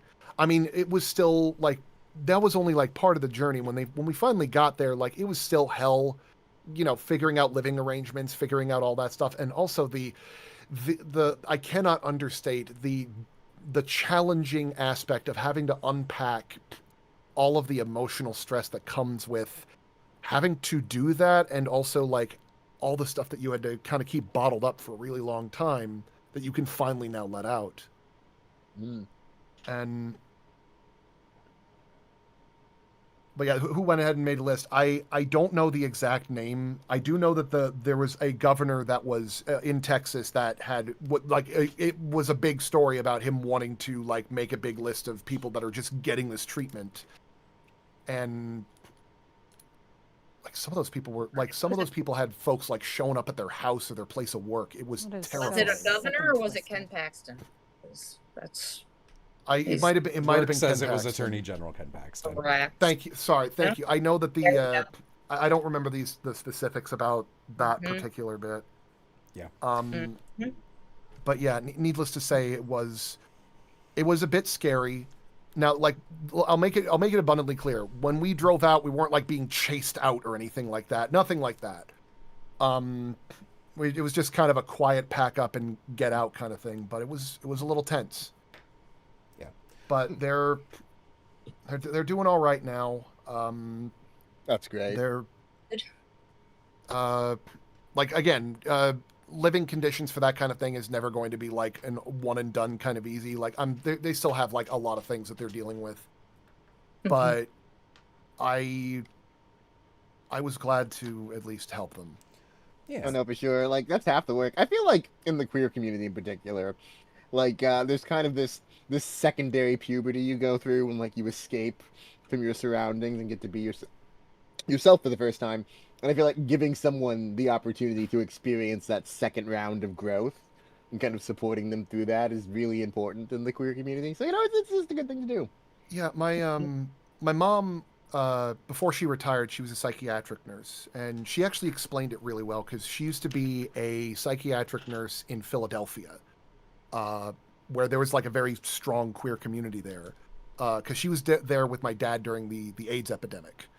Ooh. And she said, something you have to understand about people in the LGBTQ community is that when they finally move out, you have to subtract a couple of years No, exactly. from their exactly. emotional maturity because they have to bottle all that stuff up and focus on things that normally children are not equipped to handle. So like if you're on the spectrum, take a couple of years back. If you are gay or bi, take a couple of years back. If you've had a trauma in the past, take a couple years back. And like, Yeah. there's some people who are like in their like 30s or something that have the emotional unpacking of someone in high school. Oh, absolutely, for sure. And like I've seen so many queer people like start out when like they first move out from their parents, and they do that thing every single like dude does, where like I only wear like black, blue, red, and brown, and I have 3 pairs of jeans. And then watching them slowly learn to like express themselves outside the bounds that they've been taught, and like having the freedom by which to explore things like clothing and gender expression. I think it's just a really good thing. And in the current climate, I think it's really important to provide queer people with spaces to be themselves, because I feel like those spaces are shrinking. So, I think that's good that you've helped your friend this way, and that we're making Yeah, money for thank that you. transgender law center. Just great stuff. I appreciate you sharing. It's nice to hear like an actual actionable thing someone did, because I think, especially because we've been doing this charity for like 4 months now, so it does feel kind of abstract after enough fundraisers of like, yep, we're still donating to this. So it's nice to be a part of the space where like we get that comment a lot where we were just doing like a drawing stream, and I did like a poll, and I was just like, how many people here are some flavor of LGBT? And it was like one option for each of the different LGBTs, just to be like, I want to see what the breakup was. LGBTs. I like activities. And like that. there were like, God, what was it? Was anyone there in chat for that? I think I asked first, like, are you like cis normie, or are you an LGBT thing? And the split was like 70% LGBT. And we checked, and it was like 40% of the audience was like some flavor of trans, non-binary, or genderqueer. And I was like, that's an insane percentage for that No, to be. it's wild how many trans people or like people like within that gamut I'm close with. Like what my boss is non-binary for one of my projects. I think that they're awesome.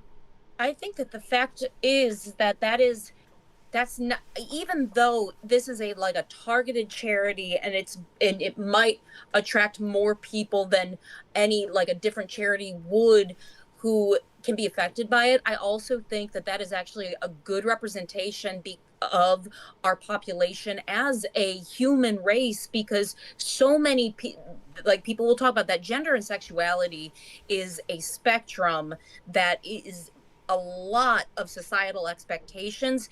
And so I think one of the things that always bothers me the most about how we treat each other is, and I believe that talking about trans people today is the best example of it, is just how glibly people will talk over Thanksgiving about whether they feel like someone has the right to exist as they are or not.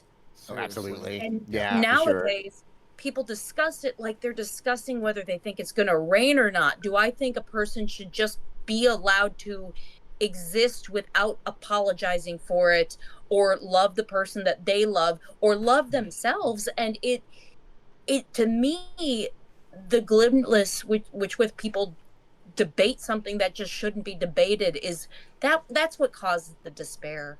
Yeah. Not Absolutely. almost more so than the all-out attacks on it, because when somebody attacks with that much hostility, you have to wonder what's wrong with them. But when you listen to people you love, or family members or friends, discuss whether or not it should be allowed like it's nothing, I think that's the kind of thing that makes me think, what's wrong with me? No, the casual dehumanization makes me feel like I'm taking crazy pills. It feels like I've put my brain in a microwave and it's just Yes. slowly right there spinning. with you. And like, But- and I cannot imagine, because like I'm pretty gender agnostic or whatever. But like my sibling recently has been taking testosterone for a while, and they stopped because like they told me on the phone, they're like, I'm scared, and that just made my heart hurt. And that just sucks so much, because I feel like the ability to just be yourself is so like against what Krystal said about people just being so casual about it. Just that being the casual background radiation of your life. These people are tougher than 90% of the people who talk like that. Like Honestly, like, I the I thing think a that lot of it can. Oh, go on. you first.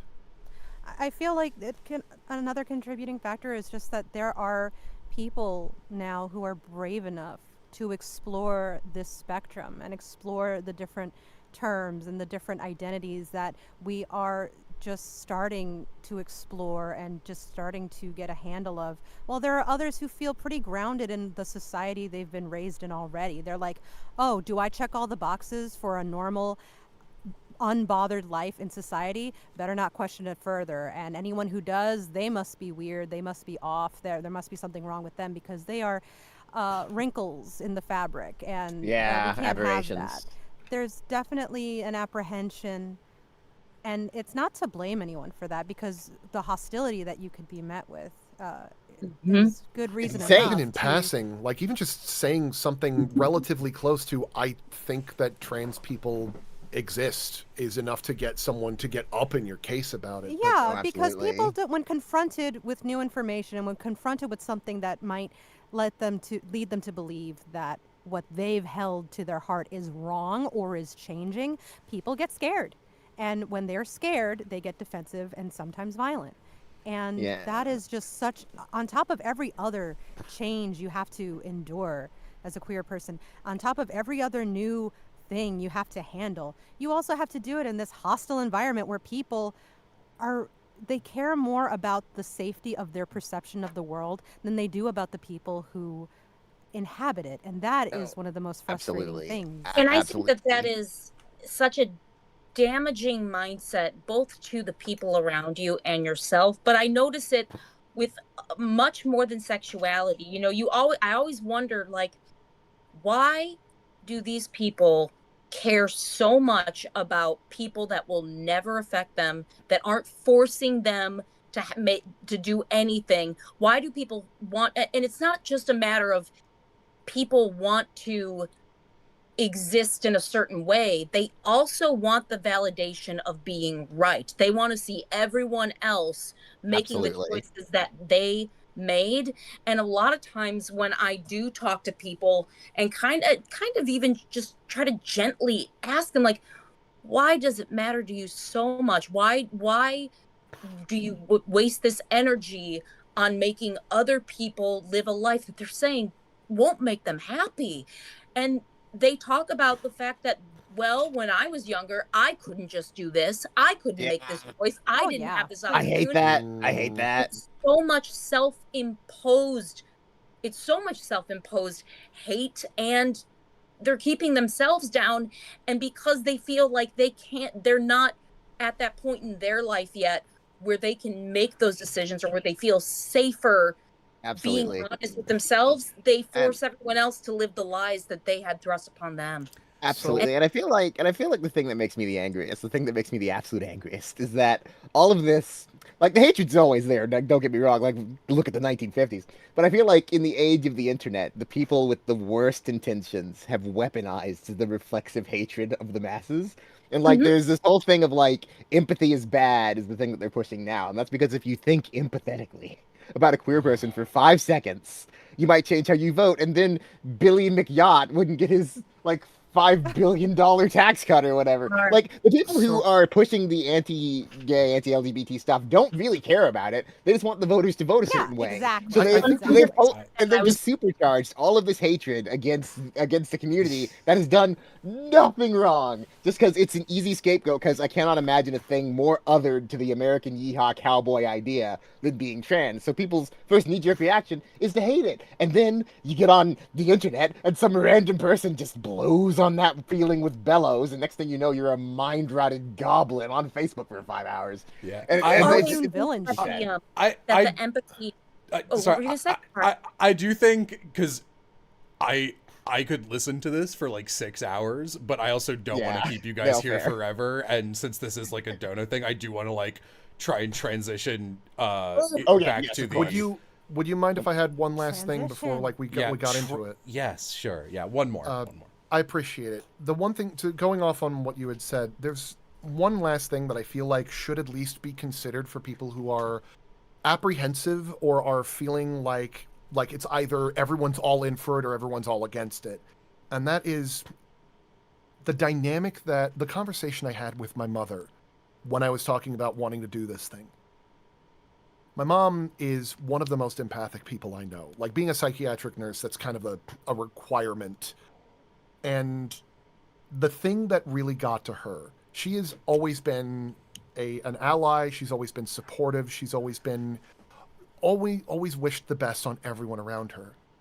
But when the transgender thing came up, it confused her. And it was one of those things of like, look, she said to me, look, I've spent my entire life understanding how people think, how they react, how they go about this kind of thing. I can't even conceptualize how this happens.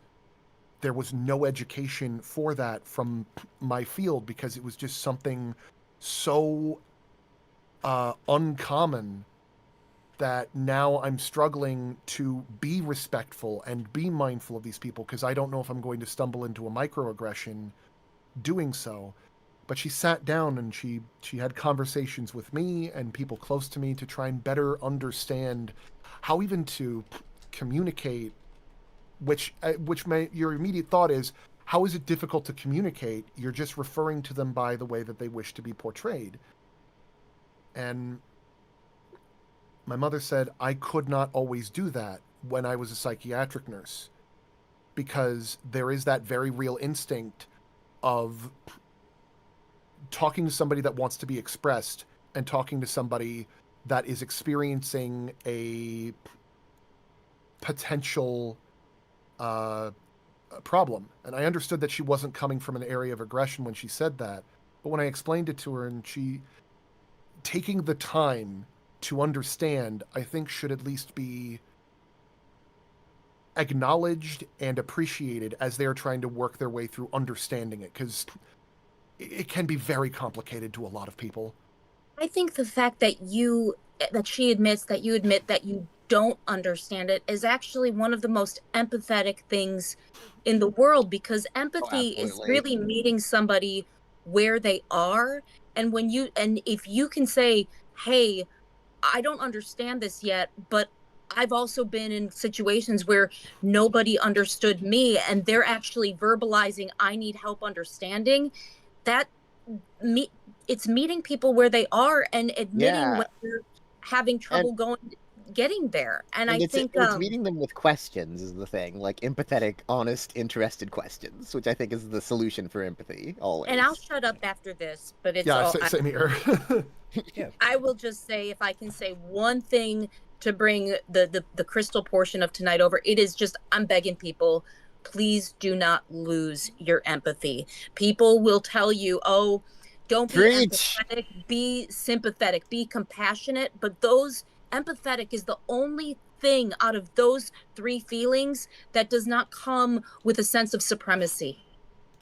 And by saying empathy is the bad one, empathy is the one that lets you realize I'm not nothing compared to everyone else around me. We're all wonderful. Sympathy, compassion, you can feel like you're at the top of the food chain, doling out kindnesses to people under you. But empathy is what allows people to connect. And if we don't have connection with each other, we have nothing.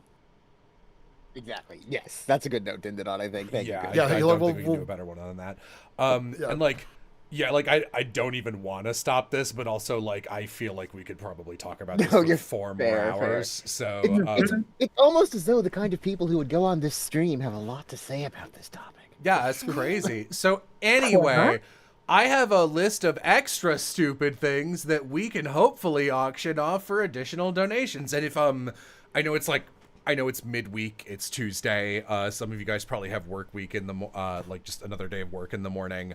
You've already put in your 3 hours and then some. I super appreciate it. So like if at any point you want to step out, let me know. But like I just wanted to let you know that was a thing. Now you're all good. Also, thank you, Goliath, or how do you Thank you, say that? Goliath. 50 Yeah. bucks. Super appreciate that. So I have some stories left over from all of you guys. I'll send these 3 if you guys just need to see them. These are Caudle, Sandra, and Crystals that I have.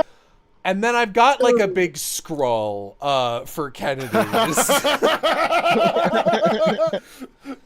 And You have no idea. Like Joe's like, oh my god, there's so much here. I am never going to complain about someone submitting too many good stories. But like if there's so many that I'm curious about. So maybe how we've been doing this is people just like casually read off like here's my 2 that didn't get there. It's like if we just wanted to start with Caudle, and usually chat. I am extremely jealous of Caudle. Yeah. If that the donations, I am jealous. Yeah, the chat, you guys chat will usually be like, oh, the example I used before stream was just like, who lifted a school bus off of a child? It's like, I want to hear the school bus story. Usually chat will gravitate towards like one, and they'll be like, I want that one, and then you go, okay, can we get X $100 for that, or like 150, 200, Right. or whatever. So I'll just go first, I guess. yeah, Caudle, if you just want to read your 2 off, and we can do Sandra, and then Krystal. So- I didn't format these 2 of yours, so I apologize That's for that. But yeah. My 2 are, who met R.L. Stein at the urinals in a library? And who got stuck in London for 6 hours and got yelled at by a guard outside the palace? You got him to yell. I did. The only reason I didn't pick the London one is because I thought people would clock you as the guy who gets lost and shows up at wrong places too often, so I didn't want to have You're all... not wrong. Yeah. And then You're not wrong. Sandra, if you want to do yours next, just because that's the order I had them in. Sure. Mine are, I have 3 here. Traveled internationally with an untreated broken limb for over 48 hours. Oh my god. Once spent an entire Thanksgiving stuck in someone else's house wrangling their cats. Oh no. And ugly cried over the Stickly and lied about it. I actually want to know the most about that one. How much are you willing to donate? Then yeah, Krystal has 2 left over. They're not formatted in any way. Those are just exactly what you sent me. I will format them, and then people, if they want to donate, I will embellish. After some family discord over what my name would be, I ended up being named after a cartoon character. And I can't really embellish this one anymore. My very first monologue in my very first acting class was the scene when Donkey realized Dragon was a female from the movie. I love that scene. Yeah. And then it seems like a lot of people are into the R.L. Stein one. So while we talk about Magus's options, how much would you want for that? Can we get $120? $120. Do I hear $120 collectively? And if you guys donate, it all goes towards the same pot. And then Kennedy, I have so many of yours. I'm just gonna screen cap the ones I have and send them back to you, since these ones are and formatted. I will read them off in rapid succession. You don't have to. You don't have to do rapid. Thank you for $50. Thank you for 20. So just and then. Oh 70. wow! Look at it go. 70, 75. Go for it. People like R.L. Stein. Yeah, so I like to have someone talking while we have another thing up on the auction block, so people can keep donating for it. So just whenever you want to, just go ahead. All right, shall I list off the all of these and see which ones they want to stick the most of? Okay, here we go. I got held by the police for a bank robbery that I wasn't a part of. I almost accidentally hung myself doing the Macarena. Oh no. I became a suspect in a second unrelated bank robbery in a foreign country. Ooh.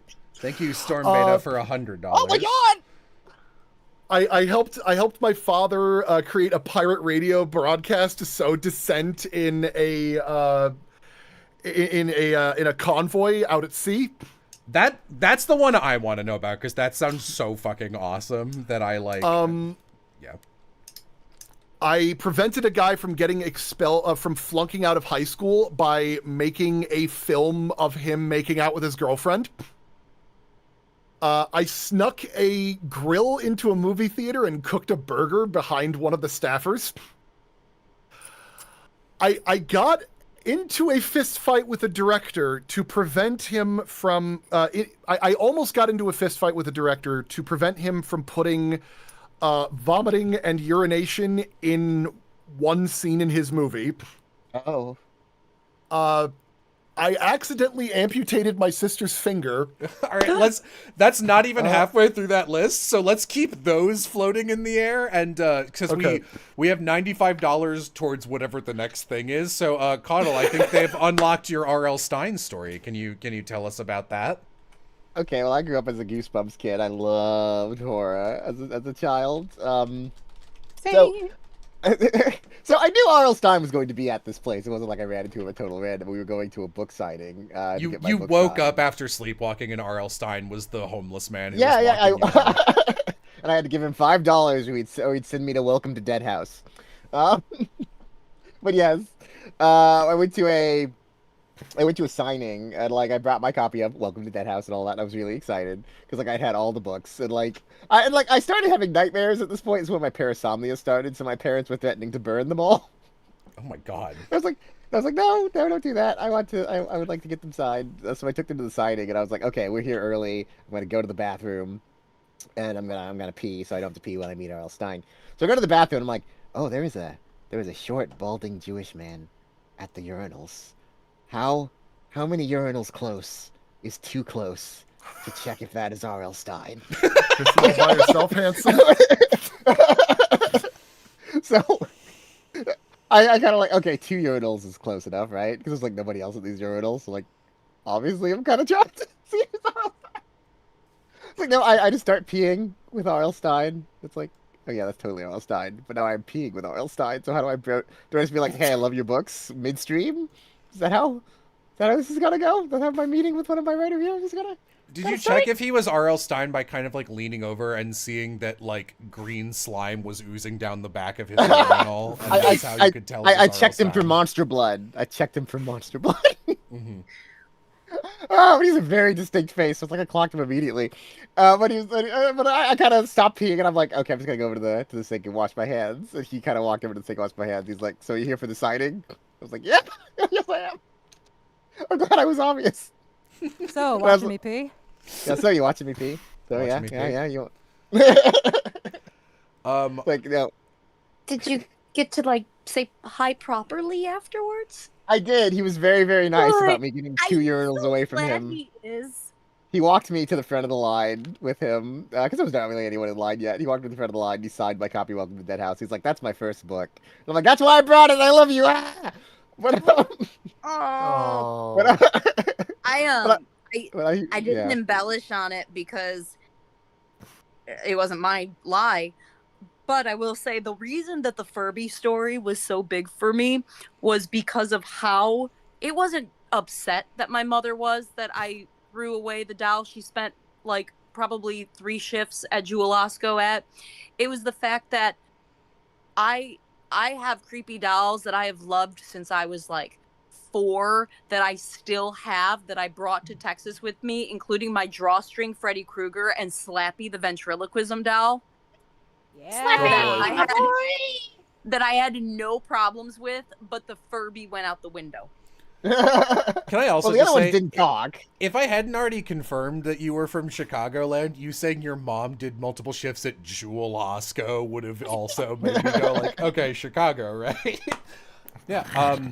Magus, I'm seeing people interested in the bank robbery duo. So like the pair of bank robbery stories. Oh.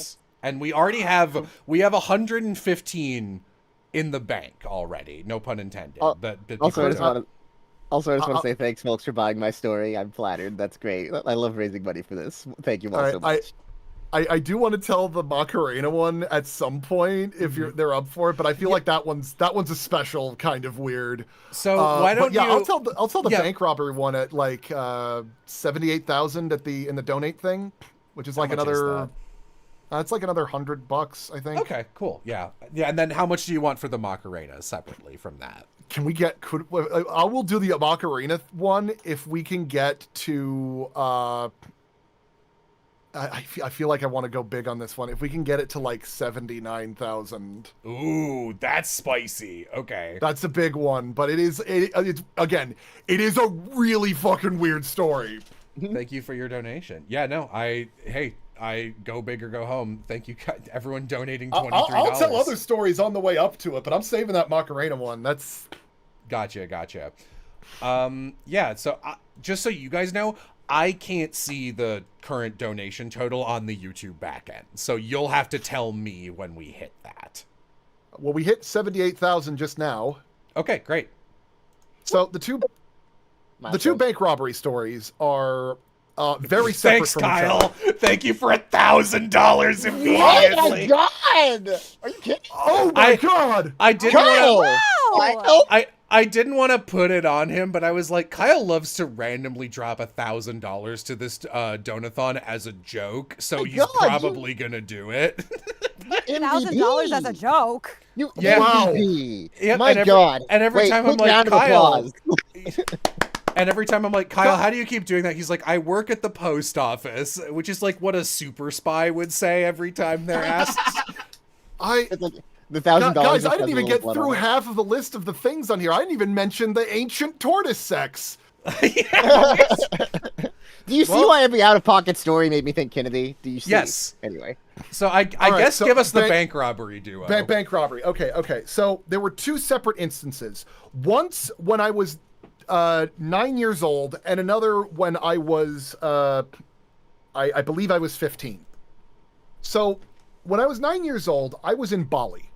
For sidebar, I lived on a boat for 12 years, and a year and a half of that, I sailed around the world with my family. We actually managed to do it.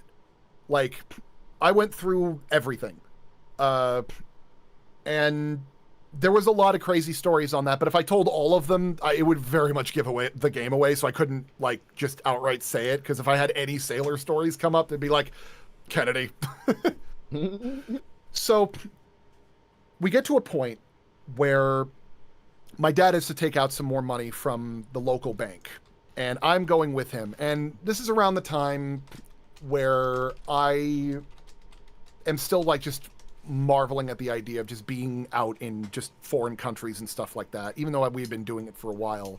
So we would have a an 8mm camera like one of those like old tape cameras. If someone's asking how rich is our family, we used all of our savings. We had no money by the time we got back. My parents were nurses working at hospitals. They did not have nearly as much money. Yeah, it was also the late 90s. I was gonna say, I like weirdly, just because I was researching for something I had to write, read through an entire blog of a couple who have lived on a boat for like the last 12 years to research some stuff and get some firsthand knowledge about water cleaning shit. Going around the world and living on a boat is more about planning than finances, I think. You don't have to be rich. Yeah, it's less about, oh no, I've run out of money, and more, oh no, I've gone through the same monsoon twice. That did happen.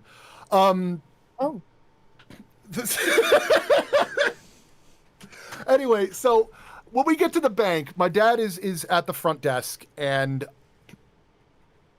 I have video footage of me recording my dad at the bank. And there in the background is Sandra and her husband making out. And Adam Sandler waiting to steal another idea.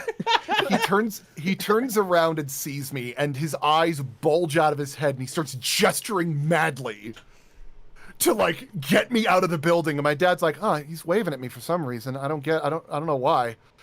It literally, you can hear me in the recording of me saying that. And about a couple of days later, we find out that bank got robbed, and my dad's like, we are leaving this country right now. Getting out of Dodge. As for the second one, I had just got my driver's permit, and I was driving with my mom to high school because I was still a bit too afraid to drive by myself. So we would be driving, and at one point I get pulled over by the cops, and I was deathly terrified because I was a Boy Scout when I was younger. I did not like misbehaving. I mean that like figuratively, not literally. And so I'm like starting to tear up a little bit. Like I look at my mom, like, what did I do? What am I gonna do? And I start like death spiraling, like all the worst case scenarios of what's happening. And the officer said, have you been to any banks recently? And I'm like, no, I don't, sir. He says, all right, give me a second. He walks over to the guy and says, all right, has anybody given you this vehicle lately? I'm like, no, this is my vehicle. It's like, because we currently have an APB out for a vehicle of your exact make and model. And to make a point of like how specific this had to be, I had a green Mustang with a modded hood to look like a Mustang Boss that was a GT, that was a convertible with a dirty tan top. All of those fit the exact description of a bank robbery that happened in Boca Raton that very morning. Wow. It was, you know who robbed that bank? It was Adam Sandler, and he was like, I gotta put that Kennedy guy away before he reveals my big clicks. He's playing the long game. But yeah, they kept me for a little while, but like I never got to like the actual like police station or anything like that. They just kind of kept me held up, and then they're like, all right, we're gonna let you go. I'm like, oh, did you guys prove that it wasn't me? Because like I'm like 14. It's like, no, we actually caught the guy. I'm like, you waited until you caught the guy? You got lucky that they caught the guy. That was right? Quick. I guess if it's that specific of a car, that's crazy, actually. So I don't want Kennedy to be talking nonstop for an hour. So since we got 1,000, I am curious, honestly, about Caudle's London story, Sandra traveling around with a broken arm or whatever. And I want to know that. I do want to know what you were named after, Krystal. So if one of you wants to go, and we can kind of alternate, so like one of you and then Kennedy. Mine's pretty short. Well, let's do that. Okay, so I was either originally going to be named after one family member or the other family member. And meanwhile, my mom, who's, birthing me, is on the good pharmaceuticals. It's February. There are Christmas reruns. And while they were arguing about who I would be named after, she named me after Frosty the Snowman's wife. Oh my god. That, That's a deep cut. Yeah. That's such an oddly specific character to name you after. It was Rankin and Bass reruns, and she's like, that's such a pretty name. I'm going to name my daughter after that if it's a girl. I mean, it could have been Did worse. she It say could've with been- that exact candor? I mean, she's on the drugs, yeah. I mean, it could have been worse. You could have been named Mr. Heat Miser. You know what, though? I'm sorry, but Snow Miser is my favorite Rankin and Bass character. I mean, he's great. That's pretty common. I think that's a normal pick, honestly. I believe that, yeah. I am too much. I see a sentiment in the chat of like, Frosty has a wife? Yeah, he has a wife and Name 2 kids. That's adorable. Homemaker. Unfortunately, I've watched every Rankin Bass movie for a project once, and I'm sorry. His kids show up in Rudolph and Frosty's Shiny New Year, which is a Christmas in July sort of movie, and it's like, Frosty, your family, because Frosty sounds like this. And they're like, Frosty, you can never leave the North Pole because it's too warm everywhere else. And they get, like, I won't go too far into this, but that movie's insane. It sounds funnier than it is. It's not fun to watch, but, like, it's insane as a bullet point list, where it's like, we just want to see the fireworks, Rudolph. And they're like, okay, we've made a deal with a Christmas wizard so that you can't melt until the last firework goes off, as long as Rudolph never lies.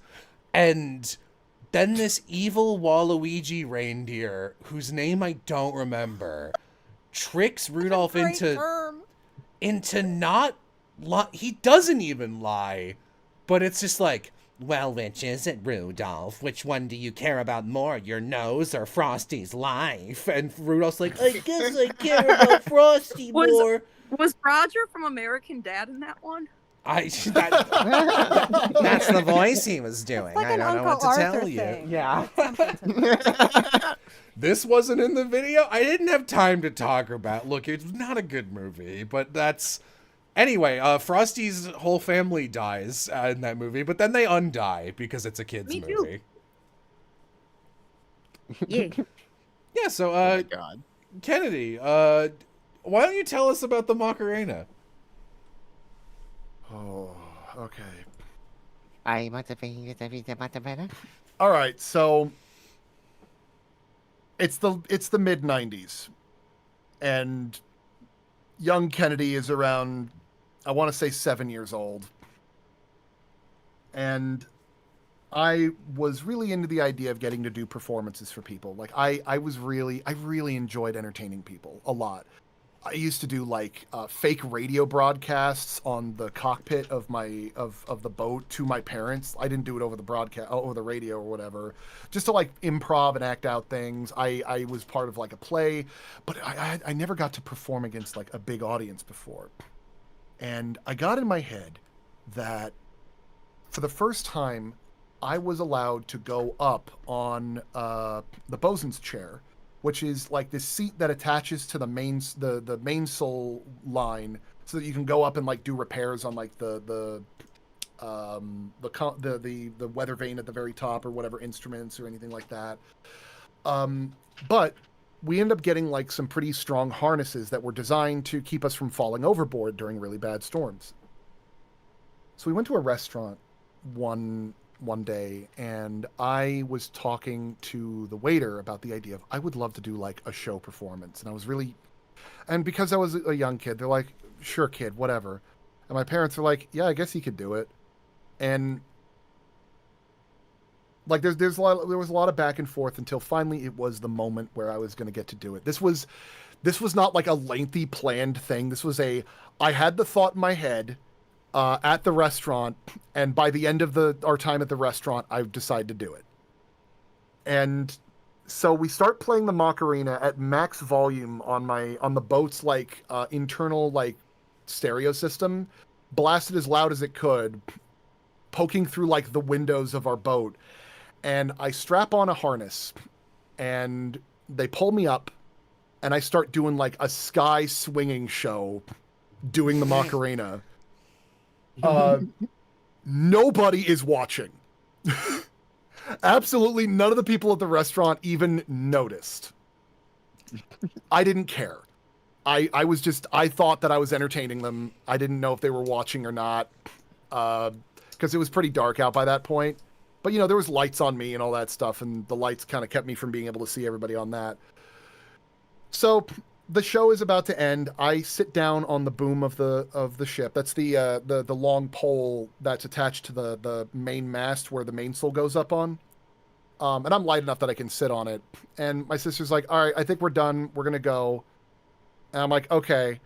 And I start to slip. I slide off to go, jump down and get myself in to disconnect myself from the harness.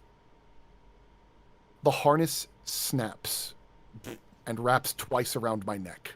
Jesus God, Christ. Oh no. Okay. And I dangled there for a good 30 or 40 seconds. Oh my god. I had the full weight of my body like on my chin and my neck. Like it's a miracle it didn't break. And I remember my sister sees my feet dangling, and at the very edge of my hearing is like I'm starting to like lose consciousness because I was exhaling as I was doing it, so I did not have a chance to take a breath or anything. Was the most like passive, casually annoyed sibling voice going, "Mom, I think Kennedy's hanging himself." Oh my god. Wow. Such concern. And my mom rushes out and like manages to pull me up or whatever, and we get that taken care of, and like I'm like crying and all that stuff because that was like a genuinely scary moment. It was very funny though. It's looking back on it, it's hilarious that if that's how I died, that would have been I don't think my parents would have been able to live that down. Yeah, no, your child hanging himself on the boat doing the Macarena, that's not one that you print in the newspaper as part of the obituary, I don't think. No. No. He died as he lived, being entertaining. He died as he lived, doing the Macarena. I don't know what part of that would have been more pathetic, the fact that that's how I would have gone out, or the fact that nobody was watching, so no one noticed there was a problem until my sister got annoyed. Jesus Christ. Oh my god. All right. Oh. Sandra, can we get your broken limb story? I'm very curious about this. Oh, my broken limb story. Okay. So I was in Japan, and it was a really nice trip. We had planned it as sort of like a delayed honeymoon since obviously times are hard. It was like 2015 or so, 2014 when we got married. So like, there's no money in it right now. We're struggling. We're both working, and eventually we'll do our honeymoon. It'll be fine. And then like our friends presented an opportunity that the four of us, another friend couple, could go, since they frequent in Japan a lot because of one of them having parents that did business in Japan. And they were like, hey, since you guys had mentioned wanting to do Japan as a honeymoon, we're going to be out there anyway. So how about we'll give you privacy. You can go about, do whatever. We'll just, split the Airbnb. We'll split the hotel.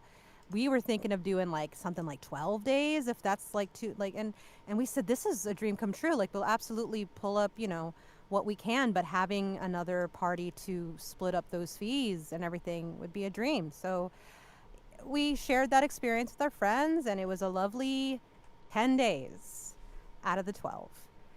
And I got to see a lot of stuff. We had a blast. And towards the end, one of the friends had been like, oh, so you guys have fun doing whatever you want to do this morning. We're going to go check out this cafe.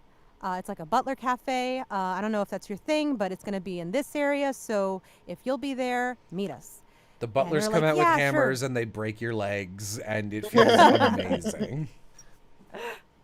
Oh God! If only I had gotten to the cafe at all. But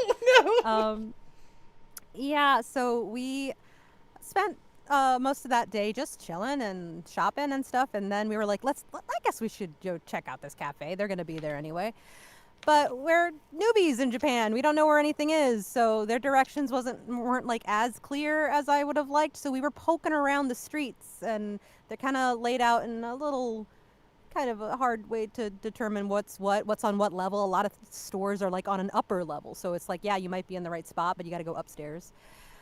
So it started raining, and I think we were around Shinjuku. I'm not entirely sure, but it was a shopping district where I had noticed earlier in the day, none of the stairwells had any of those like little black grippings that you see sometimes Like a on like guardrail? marble stairwells. Yeah. Yeah, like foot grippies. And rarely did you see any handrails. And if you did, they were like slick metal ones. So we got to where we thought the cafe was, and we were like, shit, it's not here in front of us. Could it be up this flight of stairs? And we're like, well, there's only one way to find out. In the rain, we go up this flight of stairs, no problem. And we see, no, that's not the cafe. Maybe it's a door down.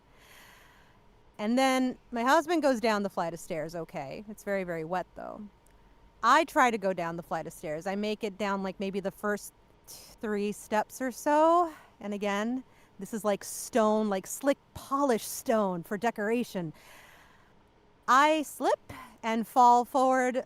I guess slip out from my feet were slid out from underneath me, and I fell down the rest of the way of the stairwell, which was maybe an additional 6 or 8 stairs. I can't remember, but it was a very tall stairwell, very steep.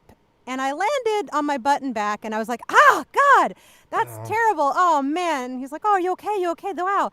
And I'm like, yeah, I'm fine. I'm like, oh, God, it really, really hurts, though.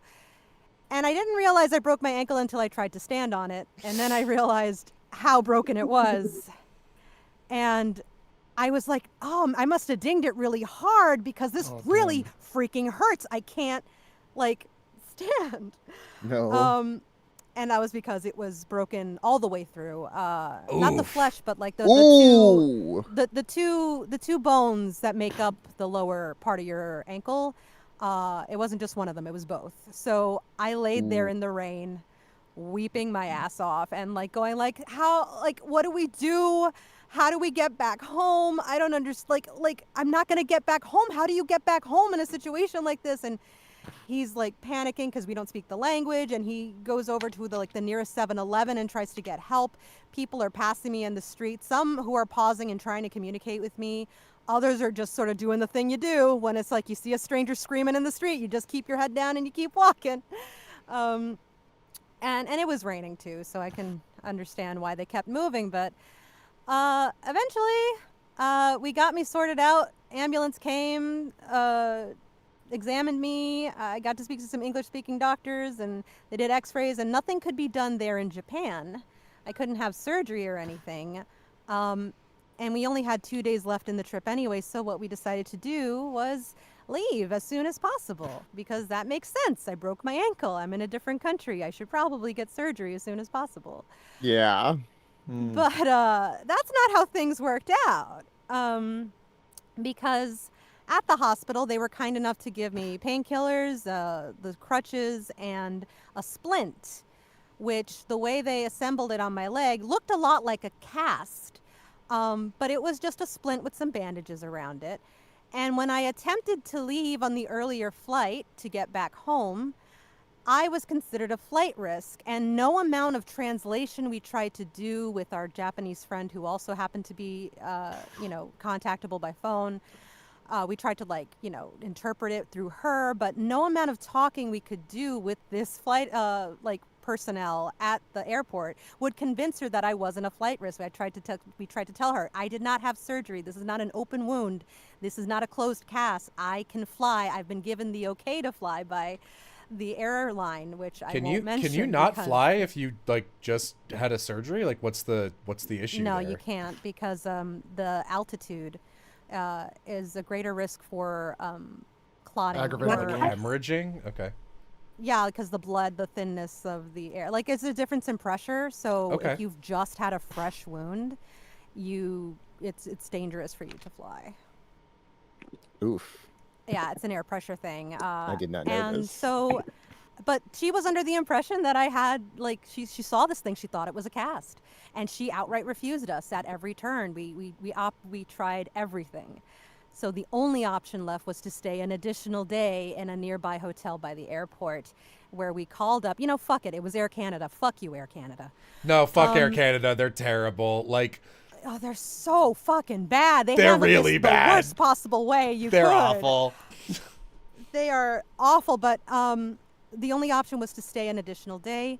So that's the first 24 hours. Well, I guess the first 24 hours was me prepping to get out there. And then when I was denied, I had to stay in a hotel an additional day. We got big bags of ice from Lawson's, and we just bundled up my ankle around several bags of ice every night. And then the next day, after much reassurance from Air Canada, this time on the phone, like, we have put in 3 different places in your flight plan that you're okay to fly. You shouldn't run into that problem again. I didn't, but when I got on the plane, we had a major delay with our connecting flight where I was probably floating around the airport with that broken limb for like an additional 8 hours, maybe 10. Oh my god, what witch did you piss off? I don't know, maybe it was the doll, just by being Maybe. So eventually the delay was sorted and we got back to America. And the first thing was like hit the ground running was my in-laws, my husband's parents, showing up at the airport and driving my ass straight to the hospital after I had been just deprived of food, deprived of sleep. It was a nightmare, but that morphine felt pretty goddamn good, I gotta say. I bet. All right. Morphine is crazy. So, things Sandra has advocated for this stream: drinking yourself silly and morphine so far. Yeah. And we're coming up on 4 hours. So Kennedy, you have so many good stories. I actually think since we got $1,000 today, I kind of want to close this stream and maybe keep you as a backup in the future for other stuff, since you're the only person I've had who has like that makes sense enough that I could bring you back on if needed. That makes sense.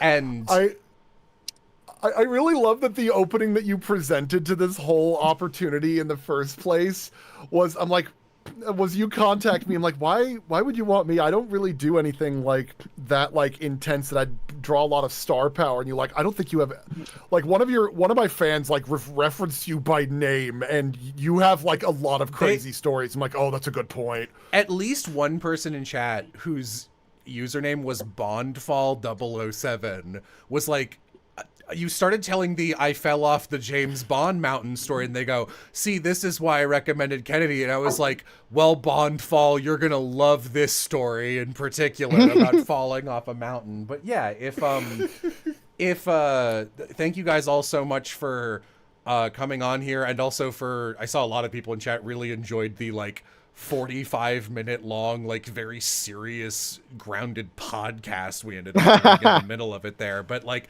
I really do think the more people, it's always nice to see people who are actively vocal and willing to come out and talk about this stuff and support it in like very realistic ways, and who seem like normal human people. I think it does a lot of good. And yeah, if any of you guys have anything you want to plug, any shows you've been a part of recently, anywhere you do art or commissions, like where can people listen to Clutch, etc., now would be the time to do that. Do any of you guys have anything you're doing in the future, any cons, etc.? Do you guys want to start? I mean, I've got, on my Blue Sky, I usually talk about like the shows and stuff I'm on. I've been kind of quiet because, and I'll plug this for everyone, thank you all so much for donating and creating a viewership that will get this out here. But do try and visit the Trans Law Center website, because they have additional ways to donate, get involved, and they describe their services, and they have like PDF resources if you yourself need help. That's a great thing to say. Excellent. Yeah, that's like a really great resource. Thank you, Kevin Yeah. Roy. As far as I go, I haven't done anything in a while because I've been in a bit of a slump. But you can find me on Blue Sky. My name's under my little icon at Caudle. to kind of piggyback onto Krystal's energy, I'd say even if you cannot donate, but you still feel like going out and helping into the world, I'd say just go out and make a trans person smile. Go out and stoke queer joy where you can. Give someone a hug. Give someone a compliment. You have no idea how much it brightens your day. You do not need financial power to make a difference in the world. So if you're watching all this and you're feeling warm and fuzzy, just go out and be a nice, empathetic person, and that's probably the best thing that you can do right now. I don't know how much this is worth, but since this is also Dropout adjacent, since it's a Dirty Laundry ripoff, I guess. Another show that Dropout recently premiered is called Crowd Control, and their pilot was a Game Changer episode, which had a comedian named Josh Johnson on it. And I've been getting really into his stuff, and he's like he's one of the hosts of the Daily Show now, also. Like, that happened after the episode. Oh yeah, came out. he's great. He's incredible, and he on weekends does tours. And this is related. I'm bringing him up for a reason. He does basically a new set every fucking week, which is crazy that he does Absolutely. that. And his sets are like 25% comedy, 30% like listening to a cool guy talk about anything, and then the rest percent honestly very therapeutic. And for me, getting into his stuff is a great way to consume a lot of, especially if you're American and you don't want to close yourself off, but also like you take a lot of mental damage from keeping your finger on the pulse, which is fair. He's a great way to learn about things going on, and then hearing someone have conversations very much in the style that we were having earlier, and then scrolling down and seeing a comment section of like 2 million viewers within like a week of everything all talk the same way we were just talking, and be like, it's so nice to see other humans who aren't nuts. There's so many bots online and so much ambient negativity. Yeah, absolutely. The thing is the more you educate yourself, the deeper you dig down through the badness, the more hope you are filled with, because all of our worst fears are not sustainable. They never have been in history. They never have been for any other country. And we always get through it towards the good. It's just a lot to take in sometimes. Yeah. No. And yeah. This is a way to learn more and learn enough to realize like this, there's a way out. Yeah, and I bring him up because, like, for me at least, and I recommended him to Savvy, who's also been on this show and was dealing with this stuff recently. He's been like a very healing way to consume this. So if you like Dropout's energy and this show's energy, and you want to not be completely blocked off from news, but get it in kind of a nice bite-sized way that's presented with realism, but also hope, which I find very rare. I think the hope is so important. The hope is so important. It's so easy to drive yourself utterly bonkers in the current news cycle. Finding a way to stay informed but not horrified is very. I think that's a good resource to give people. Yes. And what was the name again? Someone was asking. It's just Josh Johnson. He's like huge on YouTube's algorithm loves him right now. So like, if you just look up Josh Johnson, he'll pop up. He's really good. Sandra, anything from you? Hey, yeah. Similarly, I'm kind of always posting about the things I'm in on my Blue Sky. It is at dustyoldroses.com. Currently, we got some updates in Brawl Stars. Y'all can go play that if you like fun, shooty mobile games. I'd also just like to plug something kind of special that a friend of mine is making, Rish Gandhi, a director who is creating a horror snippet called The Beast We Carry. And I think in the current political climate, what it touches on is just the Islamophobia that young boy faces post 9/11 and how that translates to actual monsters manifesting in the people that he once knew as friends and loved ones and people who supported him and people he thought he could trust. And he's navigating this world with these like manifestations of like these angry thoughts and these prejudices that are starting to now well up in people. It is beautiful. The art is magnificent, and the Kickstarter got funded, so he's filming. But if you follow him on his various platforms, again, it's called The Beast We Carry. And I think, given everything that's going down lately and the fear that is gripping a lot of places and spaces, it is something to keep an eye on. And One more time, certainly, what was it? like the beast we carry, beasts we carry. yeah, beast plural. Yes, the Okay. beasts we carry. yes, and support indie projects. I think that's so important, especially right now with like all the big systems being kind of under various thumbs. I think supporting small projects is super important. So Yep. the beast we carry, you guys should check I'm that excited to see when the video game bubble's gonna explode with all the good games like fucking Hades 2 being like $25 and Silksong. Yeah. Like every good Exactly. AAA thing is worth like no money, and then Nintendo's like, this costs $110 in Canada now for one game, and it's like, jeez. no No way, God. dude, no Also, way. thank you, Subject 53. And then Kennedy. So, I'm working on a lot of things. You can we're actually going to be having a thing popping up on Lackadaisy pretty soon that I'm the I've done sound design for, and I'm excited for that. I'm also playing as one of the characters in that. Assuming nothing changes within the next couple of months, I play Captain Kehoe in that. I'm actually working on an episode of Hell of a Boss right now. A short's going to be coming out pretty soon. But the thing that I would really love to direct you guys towards is everybody here has worked on this show that I've been trying to get made for a while now called Clutch a Kobold Story. It's about 3 kobolds who go on an adventure to try and find a new dragon master after they accidentally kill their old one. It's starring Michael Kovac, Caudle over here. I was gonna say Caudle's right there. Hello, yes, hi. Caudle is right I'm here. I'm here. I play book. It's great. And it's honestly, it's been a really great story for me to work on. It was a Kickstarter initially that did really well, and the problem was that I gained a career. Oh yeah, Joanna Christina playing as Nom, she's great, and also their main villain played by Lindsay Rousseau as Krillia's Spine Shatter. If that doesn't give you an indication of what this show is like. You can watch Clutch a Kobold Story wherever pods are cast. If you go to maguselgar.com, we've got it on Spotify. We've got it on whatever podcatcher you've got. It's also on YouTube. You can look it up right now. We've got 3 episodes. It's a mini series. It's only going to have 6 episodes. The only reason why it's taken so long for me to get here is just because, like I said, I didn't expect to suddenly get hired by a bunch of people to do a bunch of stuff for a career. So also like...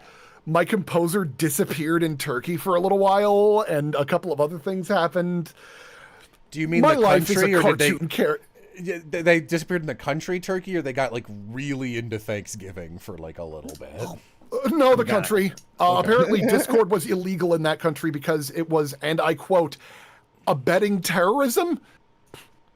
Yeah, super. Yeah, that super tracks, great. I guess. Yeah, Discord was illegal. I think it's still illegal in Russia. You got to do VPN shit to use it. You know, stuff happens.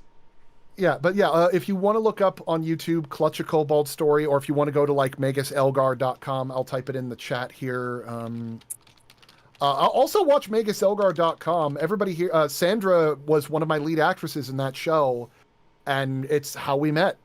And everybody here, like Krystal plays as a little kobold in episode 2 named Greets.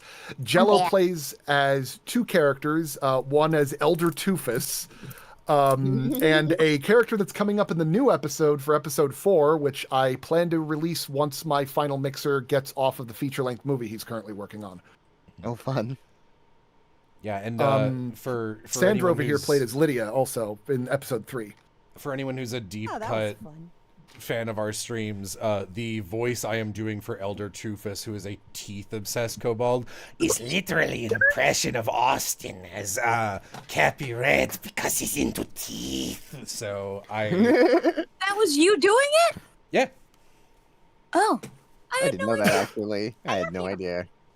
Honestly, my favorite part about that whole episode was like some of the walla that Krystal recorded in the background for Greets, where she's like, well, I gotta tell you something. People like me because I have a very attractive voice. And she's like screeching it out. I was doing my best imitation of my cat. No, he always screams into the void, and I like to voice over and be like, "I am a neat guy. No, it's me." But yeah, and also like Caudle plays as Book the Booker, who a lot of people really love. I'm The surprised. the how most many people recent like Book. episode it was Book's episode, where like they get to go to a library and hilarity ensues. Librarian. Fun isn't To meet hard. the We go to the library librarian. card. Yeah. All right. But yeah, I can't recommend it enough. I'd be honored if you guys decide to take a look at it. And I wrote and directed it, and one of my friends wrote the most recent episode, and I really love the show.